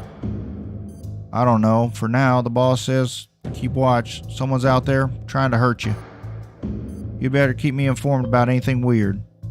Sure, I'll remember to do that. Glad you're defending us. He likes me. He'll turn a blind eye when I be coming back as long as I have coffee. Why am I clucking my tongue like that? Fortunately, he's not very bright. No one in the corridor, only from behind the half-open doors comes a buzzing and raised voices. The operating room? Too preoccupied with a patient to pay attention to me, so a strong plush. For now, I'm blending into the background like a chameleon. I need to get to the main elevator. Jane is at the very top floor. The stairs. There aren't many of them in the stairs hallway. I see a figure crouching. A boy is holding his arm. Blood pours from it. Somewhere further away, I see a nurse leaning over a bitten child. Bitten? Damn. What's going on here? Ellen, good thing you're here. We've got a bloody mess here. You have to help. You look strange. Did you sleep badly? Anyway, listen. Something has possessed some patients and doctors. I'm already on it. I hope my voice doesn't betray me. He looks up from under his squinted eyes, but waves his hand. I think he has more important things on his mind than the nurse's strange tone. Get to work, Ellen. Before I can answer him, he rushes into the nearest room. Looks like Jane's starting to get a bit of buzz. These people. So far, they're just bleeding. They're not violent yet. Maybe I can save them or her? Maybe. Have more faith in yourself, Karen. Screams are heard from behind one door. That must be where Jane is. The drugs aren't working. Damn it. What's wrong with her? I see a hat on the chair. That's what deputy sheriffs wear. Looks like Hal sent someone upstairs to watch her. But where is he now? So many people, and I'm supposed to catch her alive? It's crucial to the success of the mission. Jane must be alive, especially since I can already see the infected. Whoa, fuck. These men can't help hold her. That girl. A girl. No. What I see is a monster. A bloody, terrifying monster. Blood mouth, long teeth. She's sitting on a living patient, ripping chunks of flesh out of him. She looks at me. No, there's no trace of humanity in those eyes. She's a monster. You can't kill her, Karen. You can't. Help me. Help me. She's eating me. Come on, Karen. I can't move. This is not what I was supposed to do. I can't. I realize that everything has gone wrong. Jane glares at me, about to throw herself at me, but no, she leaps towards the window where the terrified nurse is standing. No. I throw myself at this girl. We hit the window sill. I feel my leg pulsing with pain. She's strong, damn strong. Well, it lasts for a moment in an embrace. With all my might, I try to bring her down. It doesn't work. Jane, I don't think that's her anymore. She measures me with a glance. I can see her flexing her muscles. She's about to jump on me.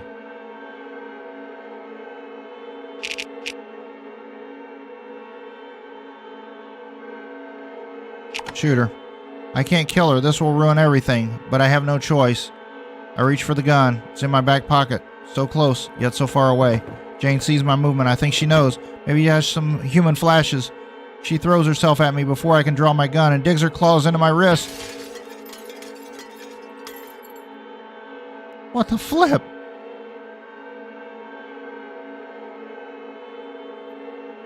We fall out through the window onto the concrete parking lot. I see her face. Teeth dripping blood. I lost. I'm hopeless.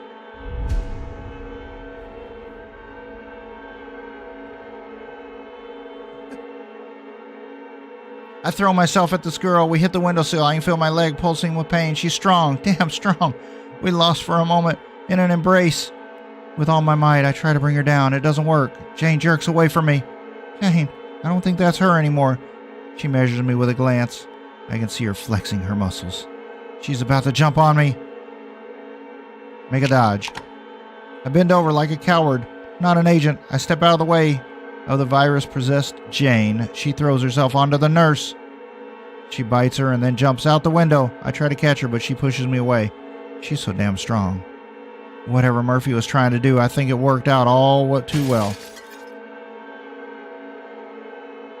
She breaks a window because of her momentum. She jumps out of the third floor. I look out after her. I'm hoping for a broken girl below, but what I see? On all fours, she runs off into the woods. Damn. I have to chase her. Help. Help me. There's nothing I can do. I have to run after Jane. I leave behind only chaos and destruction. I run out of the hallway. I have so little time, 3 floors, and then she's gone. Damn knows what's going to pop in her head and how to approach her or understand her. I don't think it's a person. Not anymore. Damn. Natalie. Ellen, I was worried. We have a... Wait a minute. Hey, it's you. She recognized me. Well, what did I expect? She's pretty damn good friends of Ellen's. What kind of game is this? There's no time. Get out of here. This one spawns a lively discussion that can be fascinating. Not for me. I don't have time for such games. Keep it short and to the point. Yeah, great story, but you know what? I'm not going to tell you. I don't have time. I'm out of here. And I suggest you do the same, Natalie. Look, security. Look, what's going on here, woman? There is no time to talk. Get out of here. Hey, what's going on here? Damn, I forgot about him. He looks like a whipped dog. He has absolutely no idea about the situation. He won't. Problems. This may be waiting for me. Will he be here? How do I know? I don't like this guy. Listen, come back to help. Someone strong is needed. But you can't leave the door ajar for a while. Really, this girl, someone strong is needed. I think he trusts me because he runs into the ward. Looking at what's going on there, I hardly bode well for his success. I'm leaving this bloody hospital behind me. People bitten, Jane loose by their minds much faster than she does. Is it because the damn thing is multiplied in her? That's a question for biologists, not a goddamn agent. I can only make observations. If I catch her, if the city doesn't close. At this rate, the plague spreads rapidly. Time to go back to Ellen and to chase Jane. Everything is going perfectly wrong. Ellen looks at me, still in tears. Well, in this condition and without a wig, she's unlikely to go anywhere. She looks so pathetic. All I want to do is hug her. I won't do it. I undress quickly. I throw Ellen's clothes off and her wig, put on my own. She's not looking at me. She's very, very depressed. Ellen, listen. No, it doesn't matter anymore. There are no words I can say. She's not looking at me. She tries very hard to avoid eye contact. I can't say that I'm surprised. I watch her back for a moment as she leaves the car. I want to call out and say anything that'll make me feel better. I can't do it. She too looks at me. I can see tears in her eyes. Listen, Ellen, whatever you do, don't go back to the hospital. Just don't do it, okay? I have to. Don't do this. Just go home. She nods. I don't know why, but she'll listen to me. I glance at the keys. We have to go. Time is running out, but first, a phone call. I have to let them know. Dial the familiar number. I hear a short, wailing sound. Immediately, a voice comes forward. Stamp, what's going on out there? For the first time, I hear emotion in it. Something that's not usual. And that scares me. We have a problem. How serious do you have, Jane?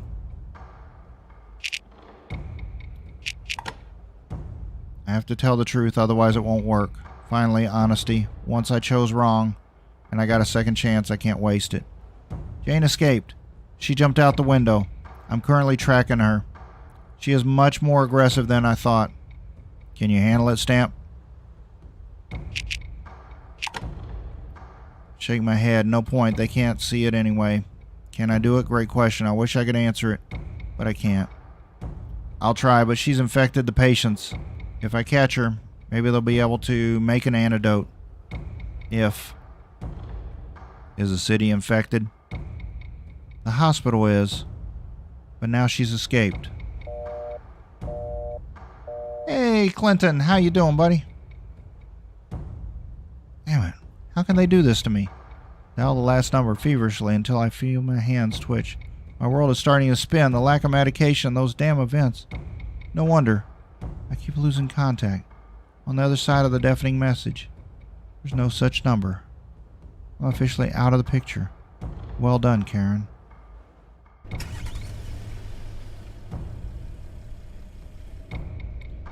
I turn, press the gas, the car roars, I pull onto the road. How do I find Jane? She's hungry. The city. She'll definitely be there. Hurry, Karen. Hurry. Everything depends on it. Grey Ville looks normal, but Jane is so damn fast. The 2 people I saw were bitten. They had little contact.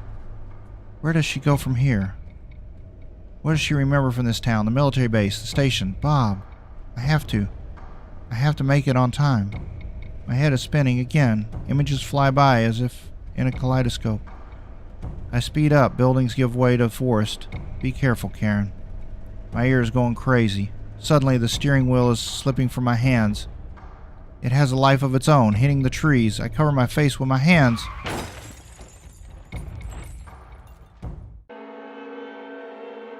Are you the devil? I look at the girl. I never checked what her name was. I decided that it was somehow irrelevant. I took her life, but the thought that she is nameless paradoxically makes everything easier. She's just some girl. Why does she look like that? Does she want to play?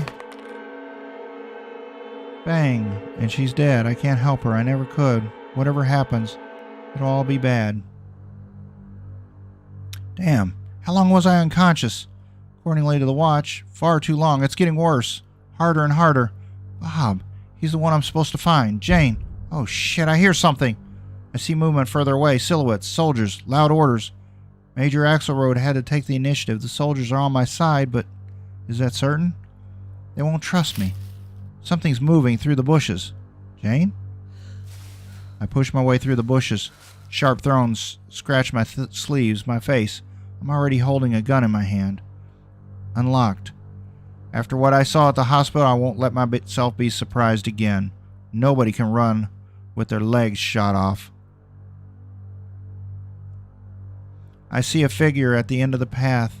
In this light, it seems small. Too small. Stop.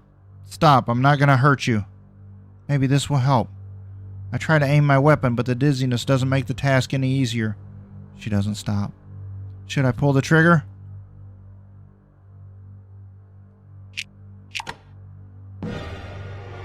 She's too far away. I have no chance of getting a clear shot. It would be pointless. I could hit a vital organ. Anyway, something is off about this creature. I reach the road. She disappears instead. I hear screaming. I know that voice. It's just... Bob. Bob, help me, damn it, Karen. I can't do it alone. You have to help me. I have a gun. There's so many of them. I'll do it right away. Karen. I have to move. I have to. Are you the devil? I turn around. She's standing right behind me. She moves towards me.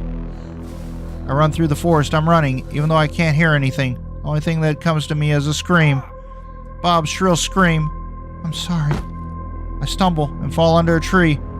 There's a gun lying next to me. So tempting. She stands before me. I press the barrel to my chin. I feel the cold steel. So pleasantly tempting.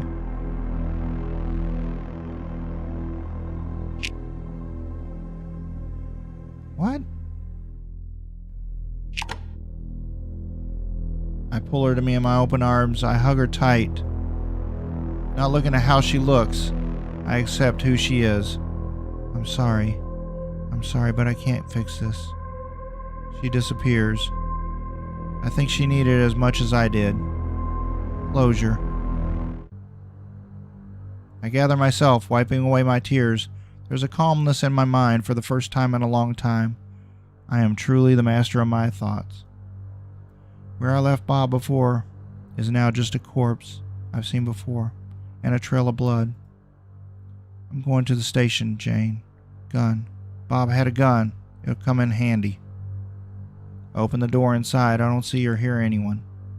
Jane has to be here somewhere, but first, I'm going to get the damn gun. I need a lot more. I look behind the counter.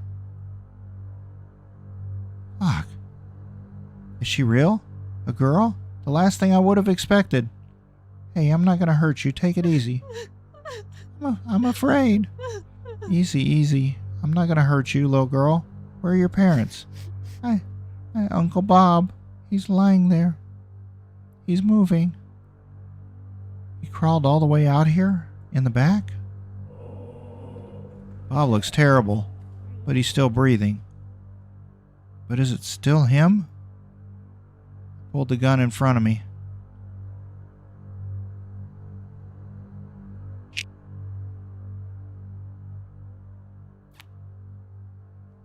Oh, do I shoot him?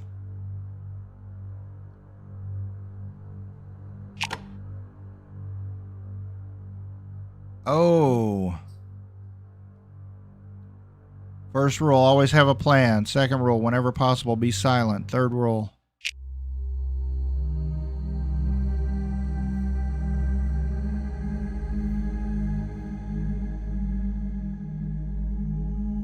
What?